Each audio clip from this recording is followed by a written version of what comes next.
প্রশ্নটা হলো হুজুর দাজ্জালের কথা সব নবীরা বলে গেলেন, তাহলে দাজ্জাল কোথায়? এই প্রশ্ন আছে কি নাই? দাজ্জাল কোথায় আছে? আমার ভাইরা হাদিসে আসছে, তাফসীরে আসছে, 15 পারার তাফসীরে আসছে, সূরা কাহফের তাফসীরে আসছে। আল্লাহর নবীর এক সাহাবী, তার নাম হলো তামিম দারী। কি নাম? তামিম দারী রাদিয়াল্লাহু তাআলা আনহু। একবার তিনি 40 জন সাহাবীদের নিয়ে নৌকা ভ্রমণ করতেছিলেন একটা সফরের জন্য। নৌকা সাগরের ঢেউয়ে নৌকা দিক হারায়া কোন দিকে যায় আর টের পায় না। তুফানের সাগরের ঢেউ তারা কোন রকম বেঁচে যায়। নৌকার ধাক্কায় তাদের গতিপথ উল্টায়া অন্যদিকে চলে যায়, কোনো কুল কিনারা নাই। যাইতে যাইতে হঠাৎ করে তারা দেখে একটা দ্বীপ। আলহামদুলিল্লাহি রাব্বিল আলামিন والعاقبة للمتقين والصلاة والسلام على أشرف الأنبياء سيدنا محمد وعلى آله وأصحابه أجمعين وارحمنا معهم برحمتك يا أرحم الراحمين أما بعد فقد قال الله تعالى في القرآن الحكيم أعوذ بالله من الشيطان الرجيم بسم الله الرحمن الرحيم القارعة ما القارعة وما أدراك ما القارعة يوم يكون الناس كالفراش المبثوث وتكون الجبال كالعهن المنفوش فأما من ثقلت موازينه فهو في عيشة راضية وأما من خفت موازينه فأمه هاوية وما أدراك ما هي نار حامية صدق الله العظيم.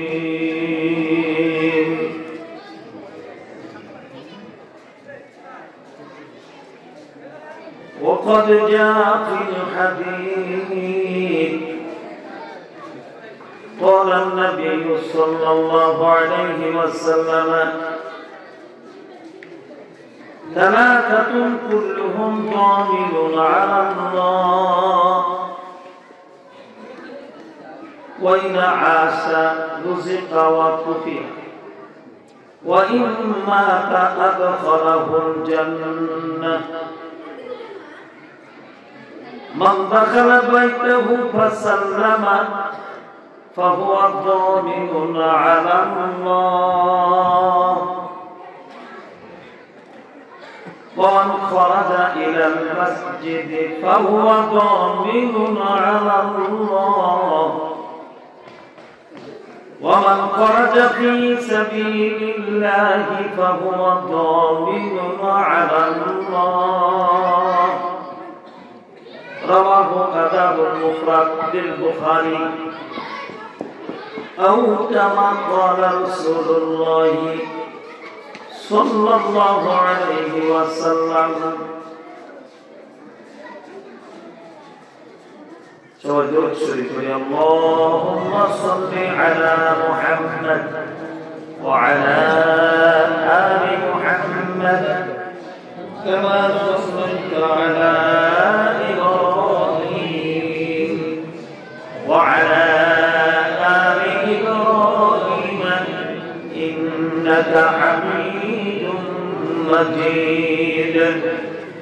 اللهم بارك على محمد وعلى آل محمد كما باركت على إبراهيم وعلى آل إبراهيم إنك حميد مجيد। এসপিআই হাই স্কুল মসজিদের উন্নয়ন পর্ব আয়োজিত দুদিনব্যাপী 27তম বার্ষিক তাফসীরুল কোরআন মাহফিলের আজকের সমাপনী রজনীর মাহফিলের সম্মানিত সভাপতি আমার অত্যন্ত মহব্বতের গিরিভাই জনাব হযরত মাওলানা খান মোহাম্মদ ইকবাল হোসেন সাহেব, সিনিয়র সহকারী অধ্যাপক আরবি তেবাড়িয়া কামিল মাদ্রাসা ও খতিব তেবাড়িয়া কেন্দ্রীয় জামে মসজিদ। এতক্ষণ আপনাদের সামনে ওয়াজ করবেন আমার বন্ধুবর হযরত মাওলানা মোহাম্মদ আবু বকর সিদ্দিক, ইমাম ও খতিব, খনিপাড়া পশ্চিম অঞ্চল জামে মসজিদ। সার্বিক ব্যবস্থাপনায় বিশেষ করে আজকের কোরআন তেলাওয়াত প্রতিযোগিতায় আমাদের আজকের প্রধান অতিথি জনাব মাওলানা সুলতান মাহমুদ, বিশিষ্ট ব্যবসায়ী, সাভার, ঢাকা। জিকির পরিচালনা করেছেন মাওলানা ডিএম সাইফুর রহমান, কেসি মামিস্টিয়া হাই স্কুল জামে মসজিদ। মাহফিল পরিচালনায় ভাই আব্দুর রহিম, সিনিয়র প্রভাষক, বাংলা জনতা ডিগ্রি কলেজ ও মাওলানা আমিরুল ইসলাম সহকারী মৌলভী, শিক্ষক, তেবাড়িয়া কামিল মাদ্রাসা। সার্বিক তত্ত্বাবধানে তাফসীরুল কোরআন মাহফিল বাস্তবায়ন কমিটির সম্মানিত সভাপতি, সম্পাদক সহ সকল সদস্য মহোদয়গণ, এসটিআই হাই স্কুল মসজিদের সভাপতি, সম্পাদক সহ সকল সদস্য মহোদয়গণ, সম্মানিত ইমাম সাহেব, আমার সামনে উপবিষ্ট জাতির শ্রেষ্ঠ সন্তান, জাতির কর্ণধার, জাতির রাহবার, জাতির দুর্দিনের সাথী হযরত উলামায়ে কেরাম, আইম্মায়ে মাসাজিদ, মুফতি কেরাম, হুজ্জাতে কেরাম এবং দিনদার মুসলমান ভাইরা, পর্দার অন্তরালে শ্রদ্ধেয় মা ও বোনেরা, আল্লাহ পাকের দরবারে শুকর আদায় করছি যে আল্লাহ তাআলা আজকে আমাদেরকে দুনিয়ার যাবতীয় ঝামেলা থেকে মুক্ত করে তাফসীর মাহফিলের সমাপনী অংশে শরীক হওয়ার জন্য এই মাঘের কোন পরিস্থিতি অপেক্ষা করে বিভিন্ন মহল্লা থেকে আমাদেরকে জমায়েত করেছেন কে? অনেক ভাই নিয়োগ করেছিলেন, আসতে পারেন। এই পোস্টার কি আপনারা কয়েকজনই দেখছেন না আরো অনেক হাজার হাজার মানুষ দেখেছেন? মাইকিং কি শুধু এই কয়েকজন মানুষই শুনছেন না আরো হাজার হাজার মানুষ শুনছেন? তোর মধ্যে আল্লাহ তাআলা আমাদেরকে কবুল করছে। অনেকে বাড়ি থেকে বেরিয়ে আসছে, বাড়িতে বলে আসছে, মারে বলে আসছে, মা ফিরে যাবে, কিন্তু এখনো প্যান্ডেলে ঢোকার সুযোগ জিলাপির কাছে বলে আছে, চানাচুরের দোকানে ভিড় জমাচ্ছে, চা খাচ্ছে। আসলে কথা সেটা না, বেহেশতের বাগানে ঢোকার মতো আল্লাহর পক্ষ থেকে এখনো তার জন্য প্রবেশপত্র মঞ্জুর হয়নি। দ্বিতীয়ত শয়তান পিছন থেকে টানতেছে, ইন্নাহু লাকুম আদুউম মুবিন। মানুষের প্রকাশ্য দুশমন, চ্যালেঞ্জ করা দুশমন, আমাকে আপনাকে জাহান্নামে নেওয়ার জন্য আল্লাহর দরবার থেকে চ্যালেঞ্জ করে আসছে। সেই প্রকাশ্য দুশমন শয়তান পিছন থেকে জামা ধরে টানতেছে। আর তার হুজুর বুড়া মানুষ কি তফসির করবো, ওই দিন আছে নাকি? কি শুনবি এখান থেকে শোনা যাবো না, তারা টানতেছে পিছন থেকে, শয়তানের চক্রান্ত বের করে আসতে পারতেছে। আমরাও আসি নাই, আমাদেরকে এনেছেন কে? এই জন্য তাকে একটু থ্যাঙ্কস দেওয়ার দরকার আছে কি? দিন থেকে মহব্বতের সাথে সবাই বলি আলহামদুলিল্লাহ। অসংখ্য দরুদ ও সালাম পেয়ারে নবী সাল্লাল্লাহু আলাইহি ওয়াসাল্লাম সাইয়্যিদুল মুরসালিন জনাবে মুহাম্মদুর রাসূলুল্লাহ সাল্লাল্লাহু আলাইহি ওয়াসাল্লাম। গতকালকে আমি আপনাদের সামনে সূরা জিলঝাল তেলাওয়াত করেছিলাম, কিন্তু আলোচনা এত দীর্ঘ যে স্বল্প সময় তার আলোচনা অনেক বাকি রয়ে গেছে।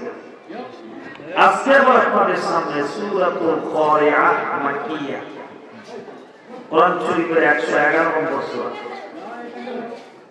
সেই সূরাতুল কারিআ তেলাওয়াত করেছি। দুটার আলোচনার মূল উদ্দেশ্য একটাই, সামান্য কিছু ভিন্ন, সেটা নিয়ে আলোচনায় কোরআন তুলে ধরার চেষ্টা করব। ওমা তাওফীকি ইল্লা বিল্লাহ আলাইহি তাওয়াক্কালতু ওয়া ইলাইহি উনীব সুবহানাকা লা ইলমা লানা ইল্লা মা আল্লামতানা ইন্নাকা আনতাল আলিমুল হাকীম।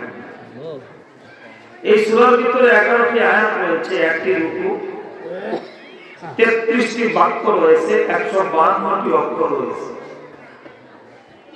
কারিয়া শব্দটির অর্থ হলো আঘাতকারী, বিধ্বস্তকারী, বিচূর্ণকারী, ঠুকুরকারী, ভয়াবহ দুর্ঘটনা ঘটানোকারী, বিভিন্ন অর্থ হয় আল কারিয়া। এর দ্বারা উদ্দেশ্য হলো কিয়ামত। এর দ্বারা উদ্দেশ্য কি? বিসমিল্লাহির রহমানির রহিম। আল কারিআতু মাল কারিআ। সেই বিধ্বস্তকারী কি, সেই পরাঘাতকারী কি? তাফসীরে ইবনে কাসির আছে, একটা বস্তু দিয়ে আরেকটা বস্তুতে আঘাত করলে যে কঠিন আওয়াজ হয়, এটাকে বলে কারিয়া। আমরা আওয়াজ বলতে কি বুঝি ভাই? লাইনের ধারে যাদের বাড়ি, হঠাৎ করে যদি একটা চাকা ব্রাস্ট হয়, লোড ট্রাকে গাড়ি, তাহলে বিকট একটা আওয়াজ হয়। ফায়ার করলে সেখানে একটা বিকট আওয়াজ হয়। স্বাধীনতার যুদ্ধ যারা আমরা দেখেছি, এই বোমা ব্রাস্ট হলে যে আওয়াজ, ভীষণ আওয়াজ হয়। এরকম আওয়াজের বিভিন্ন ক্যাটাগরি আছে কি নাই? দুনিয়ার যত আওয়াজ, সর্বোচ্চ আওয়াজের ক্যাটাগরি আছে, তার কোনটার সাথে তুলনা চলবে না কারিয়া। যেই বিকট আওয়াজ হবে ইসরাফিলের সিংহার ফুৎকার দেওয়ার সঙ্গে সঙ্গে আসমান ভেঙে পড়বে, সূর্য ভেঙে পড়বে, আকাশের নক্ষত্র ছিটকে পড়বে, জমি থরথর করে কাঁপতে থাকবে, পাহাড়গুলো উঠতে থাকবে। সেই ভীষণ আওয়াজে, আওয়াজটা কত ভয়াবহ হবে এটা কোনো মুফাসসির ভাষায় প্রকাশ করতে পারবে না। সর্বোচ্চ, সবচেয়ে ভয়াবহ আওয়াজ আল কারিয়া। আল্লাহ পাক জিজ্ঞেস করে, মাল কারিয়া, কারিয়া কি? সেই পরাঘাতকারী, বিধ্বস্তকারী আওয়াজটা কি? ওমা আদরাকা মাল কারিয়া। নবী আপনি কি জানেন কারিয়া কি? ইয়াওমা ইয়াকুনুন নাসু কাল ফারাসিল মাবথুস। যে বিকট আওয়াজে মানুষগুলো পঙ্গপালের মতো উঠতে থাকবে। খোলা মাঠে, তাফসীর ইবনে কাসিরের উদাহরণ আছে, খোলা মাঠে যদি কোনো সময় আগুন ধরা, ফড়িংগুলো, বিভিন্ন পোকা আগুন প্রতি আকর্ষণ যাদের, দেখবেন তারা কিভাবে উলট পালট করে উঠতেছে। কোনো দিন দেখা যায় ওই যে আপনার গর্তের ভিতর থেকে ওই পোকা বেরিয়ে যে উঠতে থাকে আলোর কাছে বিচ্ছন্ন। মানুষগুলো ওই পোকার মতো, ওই ফড়িংয়ের মতো, ওই পঙ্গপালের মতো মানুষগুলো বিক্ষিপ্ত ভাবে উঠতে থাকবে, ঘুরতে থাকবে। ভূমিকম্পের দাপটটা তাহলে কেমন? ওয়াতাকুনুল জিবালু কাল-ইহনিল মানফুশ। সে যে কালকে বলেছিলাম, সেই মধ্যপ্রাচ্যে বিশাল বিশাল পাথরের পাহাড়, 1 মাইল উঁচু, 3 মাইল লম্বা, 2 মাইল প্রস্থ, একটা কথা,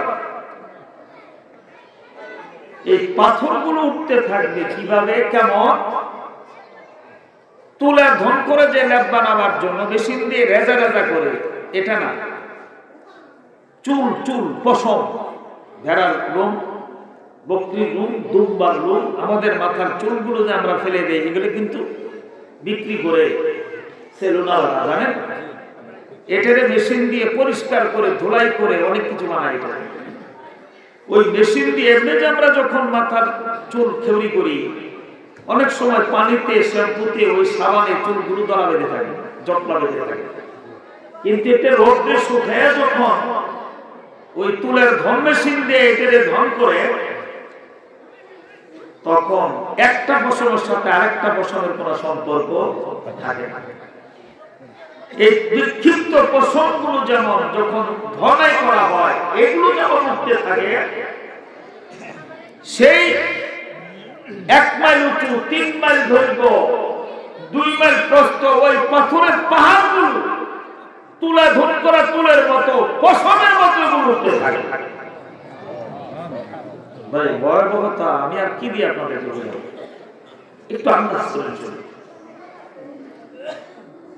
فأما من ثقلت موازينه ইসরাফিল 3টা ফুৎকার দিবে। প্রথম ফুৎকারে মানুষ সন্ত্রস্ত হয়ে যাবে, দ্বিতীয় ফুৎকারে ভূমিকম্প শুরু হবে, দুনিয়াটা ধ্বংস হয়ে যাবে। আবার তৃতীয় ফুৎকারে সমস্ত মানুষগুলো কবর থেকে জিন্দা হয়ে হাসরের ময়দানে দিকে উপস্থিত হবে। আমার আল্লাহ কাজী হয়ে বসবেন। ওই যে বললাম গত রাতে আগুন আমাদেরকে পূর্ব জগৎ থেকে, পৃথিবীর পূর্ব প্রান্ত থেকে হাঁটিয়ে নিয়ে আসবে। যেখানে সূর্য অস্ত যাবে আগুন সেখানে অপেক্ষা করবে, মানুষ অবস্থান করবে সারা রাত। আবার সকাল থেকে আগুন মানুষকে হাঁকায় হাঁকায় নিয়ে যাবে। পুলিশ লাগবে না, র্যাব লাগবে না, বিডিআর লাগবে না, আর্মি লাগবে না, র্যাব লাগবে না, চিতা কোবরা সোবরা কিছু লাগবে না। আগুন সমস্ত মানুষকে হাসরের ময়দানের দিকে নিয়ে যাবে, সিরিয়ার দিকে। কোথায় কোথায়? সমস্ত মানুষ সেখানে জমা হবে গো। আল্লাহ রাব্বুল আলামিন কাজী হয়ে বসবেন, চিফ জাস্টিস হযরত জিবরিল আলাইহিস সালাতু ওয়াস সালাম মিজানের পাল্লা নিয়ে বসবে। একটি মাত্র আদালত, চূড়ান্ত আদালত। দুনিয়াতে নিম্ন কোর্ট আছে, নিম্ন আদালত আছে। যদি আপনি মারার কেসের আসামি যদি রায় হয়, আপনার ফাঁসি হবে না। আপনি উচ্চ আদালত জজ কোর্টে আপিল করতে পারবেন। জজ কোর্ট যদি আপনাকে মাফ করে দেয়, খালাস। জজ কোর্ট যদি ফাঁসির হুকুম বহাল রাখে, ফাঁসি হবে না। আপনি হাইকোর্টে গিয়ে আপিল করতে পারবেন। হাইকোর্ট যদি আপনাকে খালাস দেয়, বাচ্চা গেলেন। হাইকোর্টে যদি ফাঁসির হুকুম বহাল রাখে, এবার সুপ্রিম কোর্টে আপিল বিভাগে আবার নতুন করে মামলা চালাতে পারবেন। সুপ্রিম কোর্ট আপনার খালাস দিলে খালাস। সুপ্রিম কোর্ট যদি ফাঁসির হুকুম বহাল রাখে, ফাঁসি হবে না। বাংলাদেশের সংবিধান অনুযায়ী প্রেসিডেন্টের কাছে প্রাণ ভিক্ষা চাইবেন। প্রেসিডেন্ট ক্ষমতা বলে যে কোনো ফাঁসির দণ্ডপ্রাপ্ত আসামিকে মাফ করে দিতে পারে, চেয়ারের বলে মাফ করে দিলে খালাস। প্রেসিডেন্ট যদি বহাল রাখে ফাঁসির হুকুম, তাইলেও ফাঁসি হবে না, ম্যানিলা থেকে রশি আনতে হবে। এটা আবার জল্লাদ তৈরি করতে হবে, প্রশিক্ষণ দিতে হবে। নির্ধারিত দিনে কয়েক মাস পরে আপনার ফাঁসি হবে। দুনিয়ার আদালতের 5টা স্তর, কিন্তু আখিরাতের আদালতে একটা স্তর। একমাত্র হাকিম হাকামুল হাকিম আলাইসাল্লাহু বিআহকামিল হাকিমিন। আল্লাহু একমাত্র আদালত। কোনো উকিল নাই, ব্যারিস্টার নাই, আপনার পক্ষ নিয়ে কথা বলার কেউ নাই। ওই আদালতে চূড়ান্ত মামলার রায় হবে, একবারই চান্স পাবো। যদি একবার মামলায় হারিয়ে যায়, 50,000 বছর হাসরে ময়দান কান্দে ভিজাই গেলে আর বাঁচার কোনো পথ নাই। আমার আল্লাহ বলেন, সেই দিন তোমার নেকি বুদ্ধি ওজন করা হবে।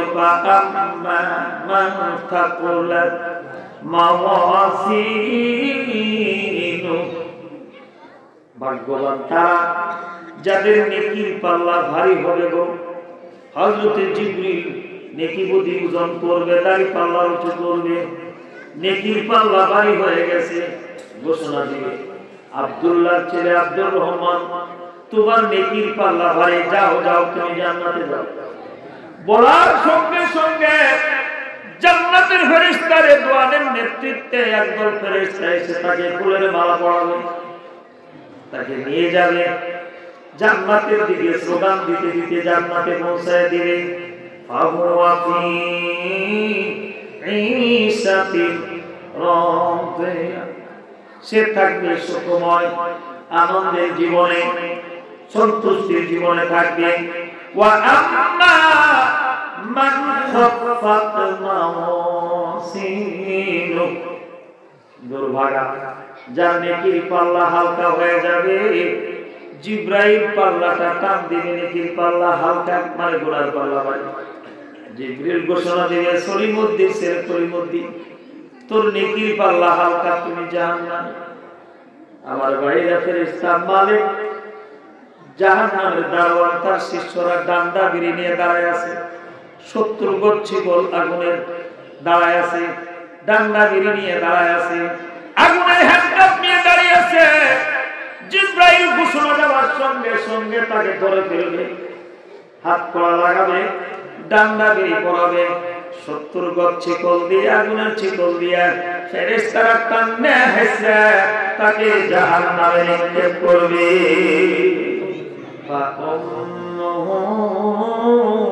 হাবিয়া, তার ঠিকানা হলো হাবিয়া দুজক।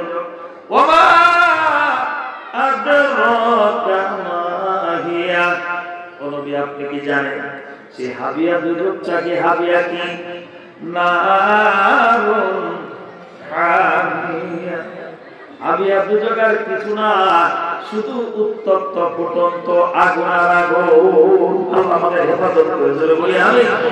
আল্লাহুম্মা আজিরনা মিনান নার, বলেন বলেন, আল্লাহুম্মা আজিরনা মিনান নার, আল্লাহুম্মা আজিরনা মিনান নার ওয়াদখিলনাল জান্নাতাল ফিরদাউস, জোরে বলেন আমিন। আমার প্রাণের ভাইরা, আমরা শুধু সূরাতুল কারিয়া তর্জমা করলাম, চলেন আস্তে আস্তে আমরা অগ্রসর হই সূরাতুল কারিয়ার তাফসীর বোঝার জন্য। গতকালকে আমি যেখানে আলোচনা রেখেছিলাম, এই কারবারটা ঘটবে কখন? আল কারিয়াতু মাল কারিয়া, সেই ভয়াবহ বিধ্বস্ত বিধ্বংসকারী করাঘাতকারী এই অবস্থা কখন ঘটবে, তার আগে কিয়ামতের আলামত নিয়ে আপনাদের সামনে আমি কথা বলেছিলাম। সম্মানিত দিনী ভাইরা, আল্লাহ রাসূল বলেন কিয়ামত হবে না যে পর্যন্ত সূর্য পশ্চিম দিক থেকে উদিত না হবে। কিয়ামতের বড় আলামতের একটা আলামত সূর্য পশ্চিম দিক থেকে উঠবে। আন আবি তাকরিম রাদিয়াল্লাহু তাআলা আনহু قال জামি তিরমিজি 2132 নম্বর হাদিস, قال دخلت المسجد حين غابت الشمس, সূর্য যখন অস্ত যাচ্ছে আমি মসজিদে নববীতে ঢুকতেছি। আবু যর গিফারি পড়ে হাদিস বর্ণনা করে, ওয়ান নবী সাল্লাল্লাহু আলাইহি ওয়াসাল্লাম জালিসুন, নবীজি মসজিদে বসা ছিলেন। ফাকালা ইয়া আবা যার, রাসূল জিজ্ঞেস করলেন আবু যর, আতাকি আইনা তাযহাবু হাযিহি, আবু যর তুমি কি জানো সূর্য প্রতিদিন অস্তমিত হয়ে কোথায় যায়? রাসূল আবু যরকে মসজিদে ঢোকা থেকে প্রশ্ন করলেন, আবু যর তুমি কি জানো সূর্য যে অস্ত যায় কোথায় যায়? ক্বালা কুলতু আল্লাহু ওয়া রাসূলুহু আ'লাম, আবু যর গিফারি বললেন আমি বললাম আল্লাহ এবং আল্লাহর রাসূল ভালো জানেন। ফাইন্নাহা তাযহাবু লিতাসতাজুনা ফি সুজুদে, নবী বলেন আবু যর রে, সূর্য প্রতিদিন আরশে আজিমের নিচে সিজদায় যায়, আল্লাহর কাছে অনুমতি প্রার্থনা করে আল্লাহ এখন কি করব আমি? ফাইউদানা লাহু, সূর্যকে অনুমতি দেওয়া হয় তুমি যেখান থেকে উদিত হয়েছিলে সেখান থেকে আবার উদিত হও। ওয়াকান্নাহা তালকিলা লা তালাই মিন হাইতু জিতি, যেখান থেকে তুমি এসেছো পূর্ব আকাশ সেখানে গিয়ে আবার উদিত হও। সূর্য পাতা পুরো মিন মাগরিবিহা, সূর্য সেখান থেকে উদিত হবে। কিন্তু শেষ দিনের বিচারের দিনে আল্লাহ রাব্বুল আলামিন বলবেন ইতলাই মিন হাইতু জিতি ফাতাতলা মিন মাগরিবিহা, সূর্যকে আল্লাহ বলবে যেখানে অস্ত গেছো এখন যেখান থেকে আইলা মাগরিব থেকে পশ্চিম আকাশ থেকে আবার সেখান থেকে উদিত হও কলা থুম্মা করা যালিকা মুস্তাকাম্মাল্লাহ এটাই হলো সূর্যের শেষ গতিপথ যেরকম সুবহানাল্লাহ কিয়ামতের পূর্বে যে 10টি বড় লক্ষণ তার ভিতরে একটি লক্ষণ হলো কি সূর্য পশ্চিম আকাশ অস্তমিত হবে বড় আফসোস এরপরে তওবার দরজা বন্ধ হয়ে যাবে হাজার তওবা করলে আর তওবা কবুল হবে না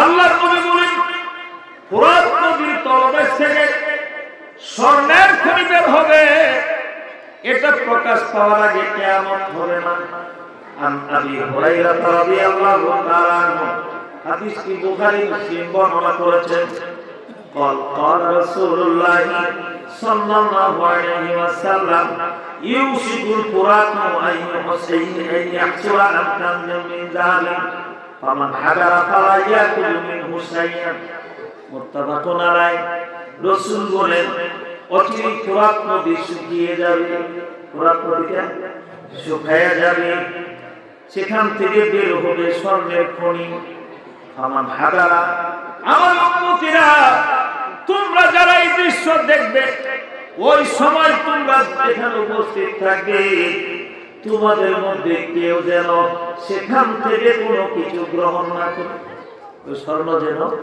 না নেয় আমার ভাইরা জানেন না ইরাকের উপরে আক্রমণ কেন আফগানিস্তানের মিত্র বাহিনী এই হাদিসটি আক্রমণের মূল কারণ সাদ্দাম বড় ইরাক দখল করতে হবে ইরাক দখল করতে হবে ফোরাত নদী পুরাটা ইরাকের মধ্যে অলরেডি ইরাক দিয়ে ফোরাত নদীর পানি এখন কমে গেছে শুকিয়ে যাচ্ছে স্বর্ণ দেখা যাচ্ছে তার নিচে একেবারে পানি শুকিয়ে গেলেই স্বর্ণের খনি সেখানে দেশে উঠবে এখানে শকুনের চোখ পড়ছে আমেরিকান পঞ্চশক্তি রাশিয়া যারা মিত্র বাহিনী যুদ্ধ করেছে ইরাককে ধ্বংস করার জন্য তাদের চোখ পড়ছে এখানে এই স্বর্ণের খনি উদ্ধার করার জন্য কিন্তু রাসূল বলে গেছেন কিয়ামতের পূর্ব সময়ের ঘটনা আমার উম্মত তোমরা যারা উপস্থিত থাকবে সেখান থেকে কেউ স্বর্ণ উদ্ধার করবে না ওয়ান আবি হুরায়রা রাদিয়াল্লাহু তাআলা আনহু قال رسول الله صلى الله عليه وسلم لا تقوم الساعة حتى يحصل الفرات عن جبل من ذهب নবীজি বলেন কিয়ামত হবে না গো যেই পর্যন্ত ফোরাত নদী থেকে স্বর্ণের খনি বের না হবে ফামান হাদারা ফালা ইয়াকুযু মিনহু শাইআন তোমাদের মধ্যে কেউ যদি সেখানে উপস্থিত থাকে সেখান থেকে কোনো কিছু গ্রহণ করবে না ধরবে না রাসূল বলেন এটা নিয়ে একটা নাস আলাইহি মানুষ যুদ্ধ করবে লড়াই করবে স্বর্ণের খনি ধরার জন্য ফায়ুক্তালু মিন কুল্লি মিয়াতিন তিসাতাওয়াতিসুন যারা লড়াই করবে তাদের 100 জনের মধ্যে 99 জন মরবে যুদ্ধ হবে স্বর্ণের খনি নিয়ে কে দখল করবে আর যুদ্ধে মারা যাবে শতকরা 99 জন ওয়ায়াকুলু কুল্লু রাজুলিন মিনহুম প্রত্যেকই যুদ্ধ করবে এই আশায় লানি আকুনা আনাল্লাযী আনজু কই আমি বেঁচে যাব সবাই মরবো স্বর্ণের খনি আমি একাই যাব এই আশায় যাবে সবাই এবং মরবে শতকরা কত জন এই জন্য রাসূল সহিহ মুসলিমের সহিহ হাদিস এই জন্য রাসূল বলছেন সাবধান তোমরা আমার উম্মত যারা সেখানে থাকবে কেউ সেখানে হাত দিবে না সামান্য মতো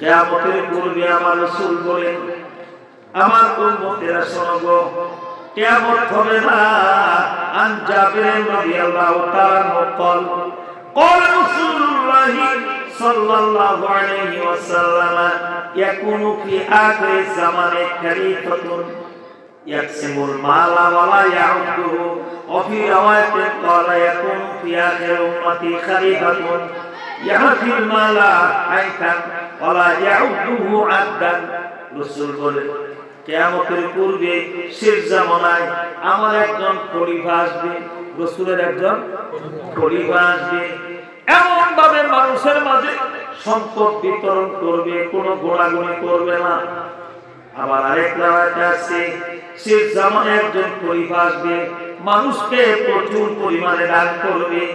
কত দান করবে কখনো বর্ণনা করবে না, সহিহ মুসলিমের হাদিস। এবার চলেন সেই লোকটাকে। হযরত আব্দুল্লাহ ইবনে মাসউদ রাদিয়াল্লাহু তাআলা আনহু বলেন, قال رسول الله صلى الله عليه وسلم لا تذهب الدنيا حتى يملك العرب رجل من اهل بيتي। কিয়ামত সংঘটিত হবে না ততক্ষণ পর্যন্ত যতক্ষণ আমার আহলে বাইতের মধ্য থেকে একজন খলিফা সারা দুনিয়ার রাজত্ব না করবে। সুবহানাল্লাহ। আমার বংশধর মধ্য থেকে একজন খলিফা আসবে, সারা পৃথিবীর রাজত্ব করবে, আরবের রাজত্ব করবে। ইওয়াকিউ ইসমি ইসমুহু ইসমি, যার নাম হবে আমার নাম। নবীজির নাম মুহাম্মদ সাল্লাল্লাহু আলাইহি ওয়াসাল্লাম, তার নাম হবে আমার নাম। ওয়া ইসমু আবিহি ইসমু আবি, তার বাবার নাম হবে আমার বাবার নাম, তার মায়ের নাম হবে আমার মায়ের নাম। আচ্ছা, ইয়ামলাউল আরদা কিসনা ওয়া আদলান, তার শাসনামলে সারা দুনিয়ায় ন্যায় ইনসাফ ভরে যাবে, ন্যায় বিচার আদল ইনসাফে ভরে যাবে। কামা মুনিয়াত জুলমা ওয়া জুরা, যেমন ভাবে তার আগে তামাম দুনিয়া জুলুম অত্যাচার নির্যাতন স্বৈরাচারে ভরে গিয়েছিল, তার আগমনে তেমনি ভাবে দুনিয়া থেকে জুলুম বিদায় হয়ে স্বৈরাচার বিদায় হয়ে তামাম দুনিয়ার ন্যায় বিচার প্রতিষ্ঠিত হয়ে যাবে। হাদিসটি তিরমিজি এবং আবু দাউদ বর্ণনা করেছে সহিহ। এবার লোকটা নাম কি চলেন, আন উম্মে সালামা রাদিয়াল্লাহু তাআলা আনহা قالت سمعت رسول الله صلى الله عليه وسلم يقول المهدي من عترة من أولاد فاطمة। এই লোকটার নাম হলো মাহদি, মুহাম্মদ মাহদি, রাসূলের নাম মুহাম্মদ মাহদি। আল্লাহ রাসূল বলেন এই মাহদি হবে আমার বংশী, আমার বংশ তো রাসূলের অনেক বড় বংশ, চার মেয়ে। রাসূল বলেন না না, মিন আওলাদে ফাতেমা, কার বংশ? ফাতেমা। সে চার মেয়ে থেকে আলাদা হইছে। ফাতেমার তো সন্তান হাসান হুসাইন। রাসূল বলেন, হযরত আলী ব্যাখ্যা দিয়ে গেছেন, আমার ছেলে হুসাইনের ঘরে বংশে ইমাম মাহদি আসবে। সুবহানাল্লাহ। এই কথাটা কেন বললাম? আপনারা নেটে সার্চ দিয়ে দেখবেন, অনেক মানুষ দাবি করতেছে আমি ইমাম মাহদি। দাবি করতেছে কিনা? এক পাকিস্তানেও একজন দাবি করে বইছে, আরো বিভিন্ন জায়গায় আছে। হাদিসটা শোনার অর্থ হলো আমরা অনেকেই মন্তব্য করি, হুজুর গার জিগাই না, কোন ওইতেও তো পারে।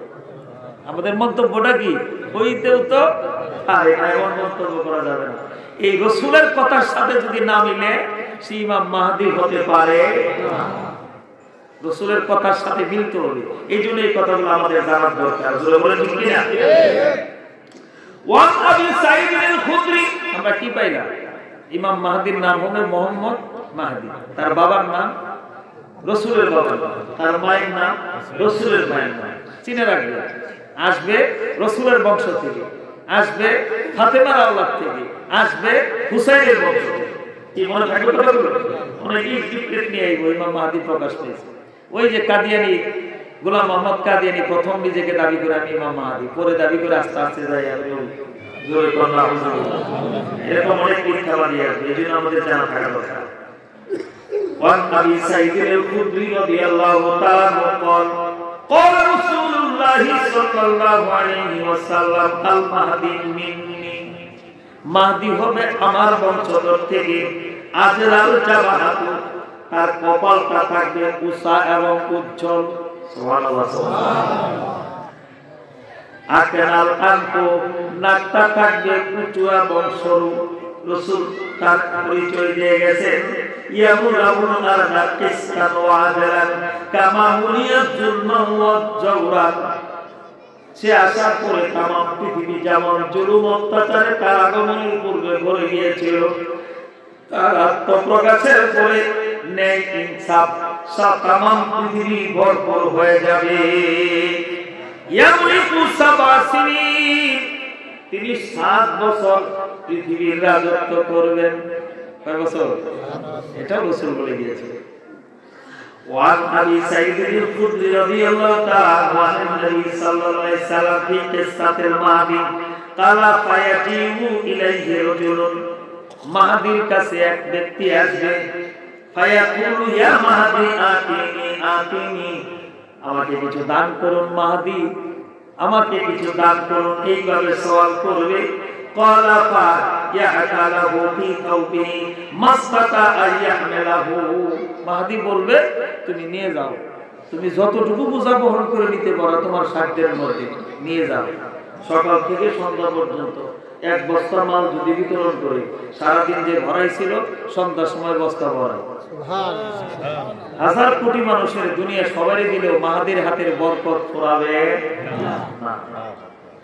আমার বাড়ির বন্ধুরা মাহাদি এবার কি পরিচয় পাইলা মাহাদি রাসূলের বংশে হবে ফাতেমার বংশে হবে হযরত হুসাইনের বংশে হবে তার নাম হবে মোহাম্মদ মাহাদি বাবার নাম আব্দুল্লাহ মায়ের নাম আমিনা আমার রাসূল বলেন আমার আহলে বাইত থেকে জন্ম নিবে কোথায় প্রকাশ পাবে গো অনেকগুলো হাদিস পড়া পড়ব একটা বিষয় হাজিরা যখন হজ করতে যাবে হজের মৌসুম চলতেছে মাহাদি যখন হজরে আসওয়াদ এবং মাকাম ইব্রাহিম হজরে আসওয়াদ আর মাকামে ইব্রাহিম হজরে আসওয়াদের সামনে একটু সামনে গেলেই মাকাম ইব্রাহিম হজরে আসওয়াদ আর মাকাম ইব্রাহিম এই দুইটার মাঝখানে মাহাদিকে মানুষ চিনে ফেলবে কপালটা উঁচা উজ্জ্বল নাকটা সরু চিকন উঁচা জিজ্ঞেস করবে মা ইসমুক হোয়াট ইজ ইউর নেম বলবে মোহাম্মদ মাহাদি ইনতা ইমাম মাহাদি আর ইমাম মাহাদি পরিচয় দিতে যাবে না তখন কবে what is your father name তোমার বাবার নাম কি Abdullah what is your mother name মায়ের নাম কি আমিনা অনেক লোকজন ধরে ফেলবে আপনি ইমাম মাহাদি আর লুকায় থাকবেন না সারা দুনিয়ায় জুলুম অত্যাচারে ভরে গেছে গোটা উম্মতে মুহাম্মদের উপর অত্যাচার স্টিম রোলার চলতেছে বাইতুল মুকাদ্দাস বেদখল হয়ে যাচ্ছে নবীর বংশধর ফিলিস্তিনে তাদের ঘরের মাথা গোজাবার ঠাই পাচ্ছে না বম্পিং করে গুলি করে হেলিকপ্টার থেকে বিমান থেকে বম্পিং করে বৃষ্টির মতো বর্ষণ করে পাখির মতো তারা মানুষ মারতেছে আপনি আমাদেরকে বায়াত পড়ান জিহাদের বায়াত কিসের বায়াত আমার বন্ধুরা হযরত ইমাম মাহদী রওনা হয়ে ওই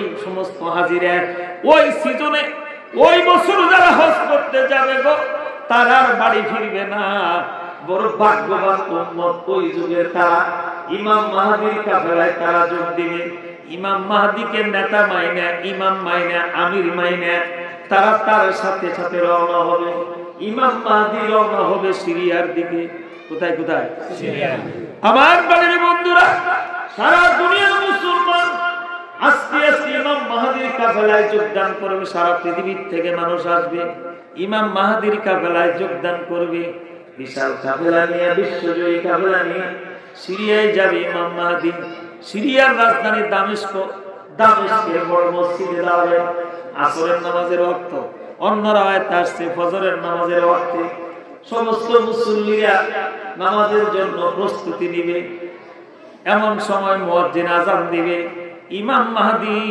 মসজিদের ভিতর ঢুকছেন সর্বশেষ দুইজন মুসল্লি যখন মসজিদে ঢুকে হঠাৎ করে তাকায় দেখে ঈসা আলাইহিস সালাম মসজিদের ছাদে একটা মেম্বার আছে তার উপর বসে আছে জোরে বলুন সুবহানাল্লাহ ওই দুইজন মানুষ ডাকবে ইমাম সাহেব ইমাম মাহদীকে আর মসজিদের ইমামকে হুজুর নামাজ শুরু করেন বা ফিরেন কেন ওই ঈসা আলাইহিস সালাম বলে সুবহানাল্লাহ এই হাদিস রিসার্চ করে দামেস্কের সিরিয়ার রাজধানী দামেস্কের বড় মসজিদে একটা মিনার বানায় রাখছে শ্বেত পাথর দিয়ে বাধাই করে ঈসা আলাইহিস সালাম সেখানে নামবেন তার আগমনের জন্য সুবহানাল্লাহ ইমাম মাহদী এবং ওই মসজিদের ইমাম সব মিলে নেতৃবৃন্দ হযরত ঈসা আলাইহিস সালামকে দেখবে ফেরেশতার দুই ফেরেশতার কাঁধে ভর দিয়ে চতুর্থ আসমান থেকে তিনি আসছেন কোথায় সিরিয়ার দামেস্কের বড় মসজিদের মিনারায় সিঁড়ি দিয়ে সেখান থেকে তাকে নামাবে, মসজিদে ঢুকবেন, একামতের সময় হয়ে গেছে, মুয়াজ্জিন একামত দিবে, সবার আশা আল্লাহর নবী ঈসা আলাইহিস সালামের পিছে আজকে নামাজ পড়বে। না না, ইমাম মাহদী ওই মসজিদের ইমামের তো খাওয়াই নাই, একদিকে ইমাম মাহদী একদিকে ঈসা আলাইহিস সালাম, তাহলে মসজিদের ইমামের খাওয়া আছে, উনি তো পিছিয়ে দাঁড়ায় আছেন। সবাই বলতেছে ঈসা আলাইহিস সালামকে হুজুর নামাজটা আপনি পড়ান। ঈসা আলাইহিস সালাম বলেন না না, নামাজ পড়াবে ইমাম মাহদী। সুবহানাল্লাহ, হুজুর আপনি নবী? না না, আমি নবুয়তি চার্জ নিয়ে আসি নাই, বাকি দুনিয়া বাকি সময়টুকু দুনিয়াতে উম্মতে মুহাম্মদীর জন্য কোরআন সুন্নাহর শরীয়ত বাস্তবায়ন করার জন্য আল্লাহ আমাকে আবার এখানে পাঠিয়েছেন। সুবহানাল্লাহ। আর উম্মত হিসেবে ইমাম মাহদী আপনি আমার আগে আসছেন, আপনি আমার সিনিয়র। ইমাম মাহদী ইমামতি করবে, সমস্ত মুসলিমের ইক্তেদা করবে, ঈসা আলাইহিস সালাম সহ এখান থেকে তারা আক্রমণ করবে দাজ্জালকে। সুবহানাল্লাহ। আমার প্রিয় বন্ধুরা, এমন সময় দাজ্জাল এসে যাবে, সারা দুনিয়ায় দাজ্জাল চষে চড়াবে। রাসূল সাল্লাল্লাহু আলাইহি সাল্লাম বলেন, আর عن عمران بن حسين رضي الله تعالى عنه قال سمعت رسول الله صلى الله عليه وسلم يقول ما بين خلق آدم إلى قيام الساعة أمر أكبر من دجال। সহিহ মুসলিমের হাদিস, রাসূল বলেন আমার উম্মতেরা গো, আদম আলাইহিস সালামের সৃষ্টি থেকে কিয়ামত পর্যন্ত এত বড় বিপদ জমিনবাসীর উপরে আসে নাই, যে বিপদটা হলো দাজ্জাল আগমনের মাধ্যমে আসবে। কথাটা বুঝাইতে পারি? বাবা আদম থেকে কিয়ামত পর্যন্ত এত বড় বিপদ বিশ্ববাসীর উপরে আসে নাই, যেই বিপদ আসবে দাজ্জাল যখন প্রকাশ পাবে তখন সব নবীরা এই সতর্কবাণী তার উম্মতের উপরে গেছে। ওয়ান আনাস রাদিয়াল্লাহু তাআলা قال قال رسول الله صلى الله عليه وسلم ما من نبي الا قد انذر امته الاول الكذاب। এমন কোন নবী নাই যে তার উম্মতকে সতর্ক করে নাই, মানে সমস্ত নবীরা তাদের উম্মতকে সতর্ক করেছেন আল আওয়ালিল কাযাব, মিথ্যাবাদী কানা দাজ্জালের ব্যাপারে। মিথ্যাবাদী কানা দাজ্জালের ব্যাপারে এমন কোন নবী নাই যে তার উম্মতকে সতর্ক করে নাই। আন্নাহু ইয়াজিউ ওয়া মা হু মিথলিল জান্নাতি ওয়ান নার, সে যখন আসবে তার সাথে থাকবে জান্নাত বেহেশতের মতো একটা বেহেশত, দুজখের মতো একটা দুজখ। ফালকা ইয়াকুলু ফাল্লাযী ইয়াকুলু আন্নাহাল জান্নাত হিয়ান নার।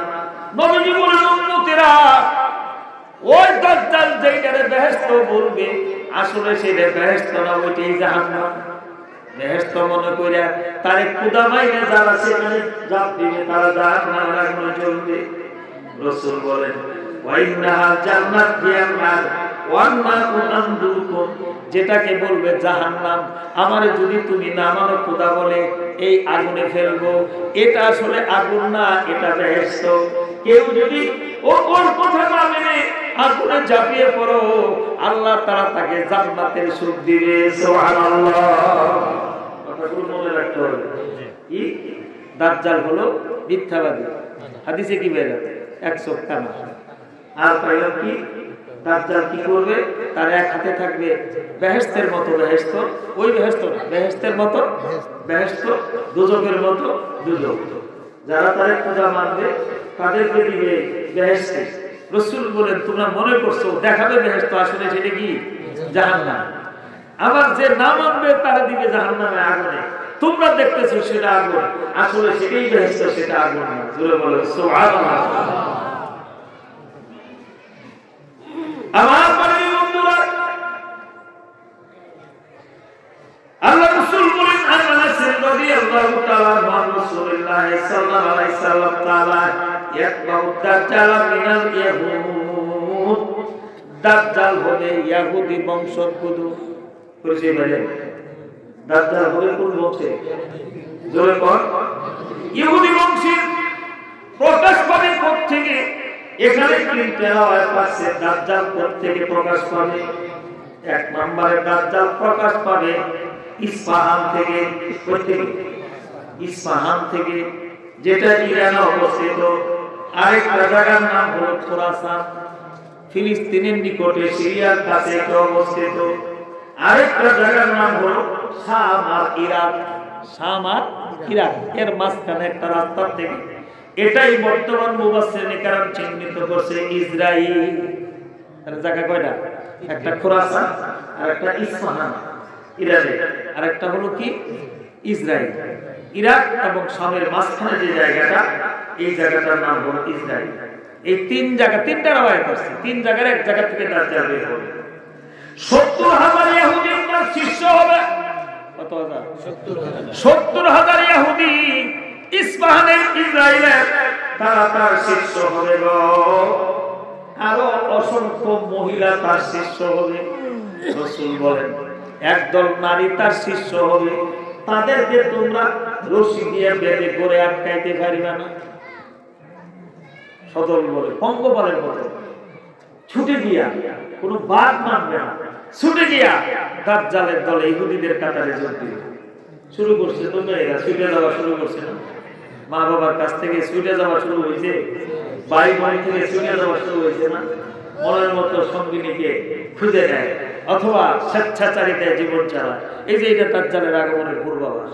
ছুটে যাওয়া শুরু করছে, ছুটে যাইতে যাইতে কোন পর্যন্ত যাবে? দাজ্জালের বাহিনীতে যাইতে।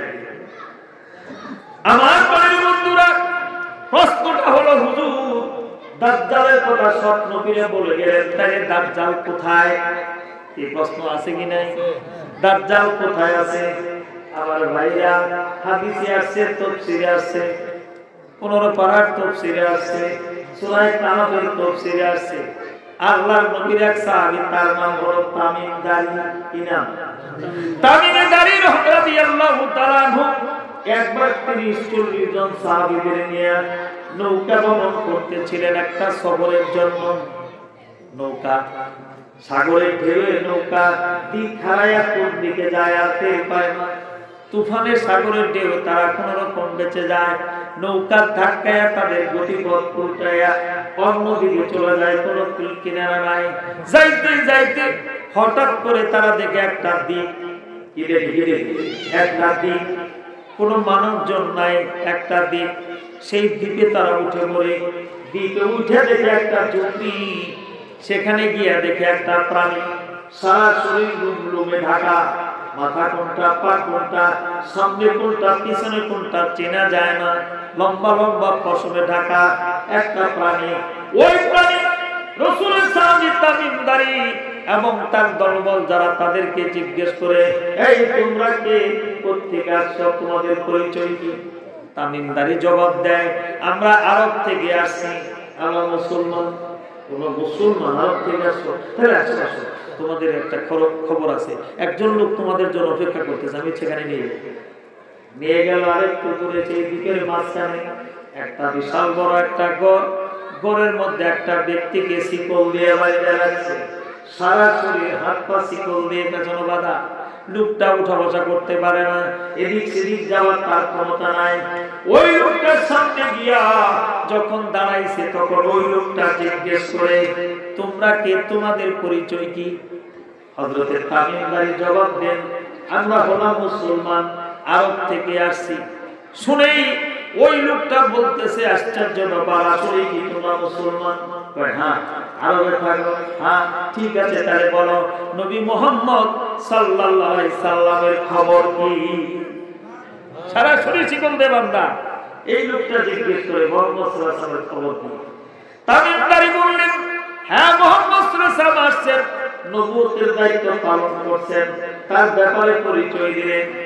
এবার ওই শিকলে বাঁধা লোকটা প্রশ্ন করে, তাবারিয়া একটা হ্রদ আছে, তাবারিয়া একটা কি আছে? হ্রদ আছে। তাবারিয়া হ্রদে পানি আছে কিনা বলো? 2 নম্বর কোশ্চেন। হযরত তামিম দারী জবাব দেয়, হ্যাঁ, তাবারিয়া হ্রদে পানি আছে, তবে পানি আগের মতো না, কম। এইবার ডাক দিয়া বলে ওই শিকলে বাঁধা লোকটা, না না তামিম দারী, তুমি জানো না, অল্প দিনের মধ্যে তাবারিয়া হ্রদ শুকায় যাবে, এক ফোঁটা পানি থাকবে না। 3 নাম্বার প্রশ্ন, বাইসা নামক একটা খেজুরের বাগান আছে, সেই বাগানে খেজুর গাছ আছে কিনা? তামিমদারি বললেন, হ্যাঁ খেজুর গাছ আছে, প্রচুর ফল দেয়। তখন ওই শিকলে বাঁধা লোকটা ডাক দিয়ে বলে, না না, বেশি দিন থেকে বাইসা বাগানে ফল দিবে না, অল্প দিনেই সেই বাগান খেজুর গাছ শূন্য হয়ে যাবে। এমন সময় তামিমদারি রাদিয়াল্লাহু তাআলা প্রশ্ন করে, আপনি আমাকে এমন প্রশ্ন করতেছেন, আজব প্রশ্ন, আপনার পরিচয় দেন, আপনি কে? দাজ্জাল ডাক দিয়ে বলে, আমার পরিচয় তোমরা অল্প দিনের মধ্যে পাবে। আমি আর শিকলে বাঁধা থাকবো না, বিশ্ব দখল করবো, অল্প দিনের মধ্যে আমি বেরিয়ে যাব। আমার নাম হলো মাসিহুদ দাজ্জাল। দেখো না আমার চেহারা, তোমাদের নবী যা বলেছেন আমার চেহারার সাথে মিল আছে কিনা দেখো। আমি হলাম মাসিহুদ দাজ্জাল। সারা দুনিয়া আমি সবর করব, সারা দুনিয়া আমি জুলুম অত্যাচার করব। তুমি দুইটা জায়গায় ঢুকতে পারবো না, মক্কা আর মদিনা। ওই দুইটা পবিত্র জায়গা আল্লাহ রাব্বুল আলামিন হেফাজত করিবে। আমার প্রাণের বন্ধুরা, কিয়ামতের আগে ওই দাজ্জাল এসে যাবে, এইভাবে তামাম পৃথিবী সফর করে মানুষদেরকে বেঈমান বানাবে। আমার ভাইরা 40 দিন অবস্থান করবে।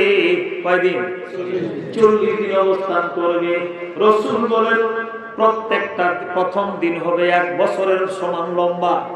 40 দিনের প্রথম দিনটা হবে 1 বছরের সমান লম্বা, দ্বিতীয় দিনটা হবে 1 মাসের সমান লম্বা, তৃতীয় দিনটা হবে 1 সপ্তাহের সমান লম্বা, চতুর্থ দিন থেকে বাকি হবে 36 দিন হবে স্বাভাবিক দিনের মতো। সাহাবায়ে প্রশ্ন করলেন, ইয়া রাসূলুল্লাহ, তখন যারা জীবিত থাকবে তাদেরকে নামাজ মাফ হয়ে যাবে? রাসূল বলেন, না না, তোমরা সময় হিসাব করে এমনি যে নামাজ পড়তা ফজরের নামাজ, তার কয় ঘন্টা পরে জোহরের নামাজ পড়তা, তার কতক্ষণ পরে আসর পড়তা, তার কতক্ষণ পরে মাগরিব এশা আবার ফজর পড়তা, সময় ভাগ করে করে তোমরা 5 ওয়াক্ত নামাজ কায়েম করবে। আমার বাড়ির বন্ধুরা, দাজ্জাল সারা দুনিয়া দখল করবে। ইহুদিরা 70,000 ইহুদি বিশাল একদল মারি তার সঙ্গী হবে। আমার প্রাণের ভাইরা, হযরত ঈসা আলাইহিস সালাম ইমাম মাহদীকে নিয়ে দাজ্জালকে হত্যা করতে যাবে। লুদ নামক স্থান, লুদ ফিলিস্তিনের একটা এলাকার নাম হলো বাবেলুদ। ওই লুদ নামক স্থানে হযরত ঈসা আলাইহিস সালাম দাজ্জালকে পেয়ে যাবে। আল্লাহর নবী সাল্লাল্লাহু আলাইহি সাল্লামকে তার দৃষ্টির সীমা যে পর্যন্ত যায়, সেইখানে দাজ্জাল পৌঁছার সঙ্গে সঙ্গে শরীর নিঃশক্তি হয়ে যাবে, হাদিসে আসছে বরফের মতো গলে যাবে, আগুন লাগাইলে মন যেমন গলে যাবে, লড়াচড়া করতে পারবে না। হযরত ঈসা আলাইহিস সালাম সেই ফিলিস্তিনের লুদ নামক এলাকাতে তাকে হত্যা করবে। সুবহানাল্লাহ। আমার বাড়ির বন্ধুরা, এইবার দাজ্জাল যেই বংশে আসছে, ওই যে 70,000 সঙ্গী সহ সারা দুনিয়ার ইহুদিরা জমা হয়ে গেছে দাজ্জালের নেতৃত্বে। এইবার সমস্ত ইহুদিদের বিরুদ্ধে অপারেশন চলবে। সূরা নিসার তাফসীরে আছে, ঈসা আলাইহিস সালাম সেই সিরিয়ার দামেস্কে নামার সঙ্গে সঙ্গে মিডিয়ার মাধ্যমে মুহূর্তের ভিতরে সারা দুনিয়া খবর হয়ে যাবে। সারা দুনিয়ার খ্রিস্টানেরা তারা পাগল পারা হয়ে চলে আসবে সিরিয়াতে ঈসা আলাইহিস সালামের কাছে।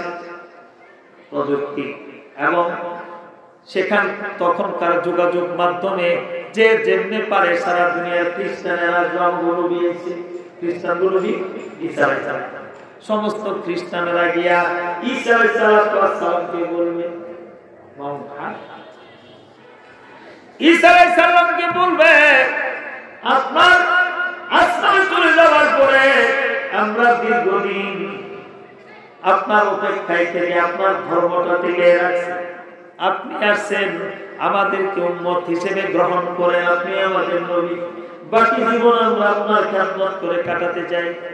সারা দুনিয়ার খ্রিস্টানরা জমা হয়ে এমন কথা বলবে, ঈসা আলাইহিস সালাম বলবেন, না, মিথ্যা কথা, আমি চলে যাওয়ার পরে তোমরা আমাকে আল্লাহর ছেলে বানাইছো, আল্লাহর সাথে শিরক করেছো তোমরা, তোমরা শুকর ভক্ষণ করেছো, মুহাম্মদী শরীয়ত তোমরা মানো নাই, মুহাম্মদ সাল্লাল্লাহু আলাইহি ওয়াসাল্লামের সঙ্গে সঙ্গে নবুয়তি খতম, ইনজিলের সব পাওয়ার শেষ, কোরআনের রাজত্ব চলবে কিয়ামত পর্যন্ত।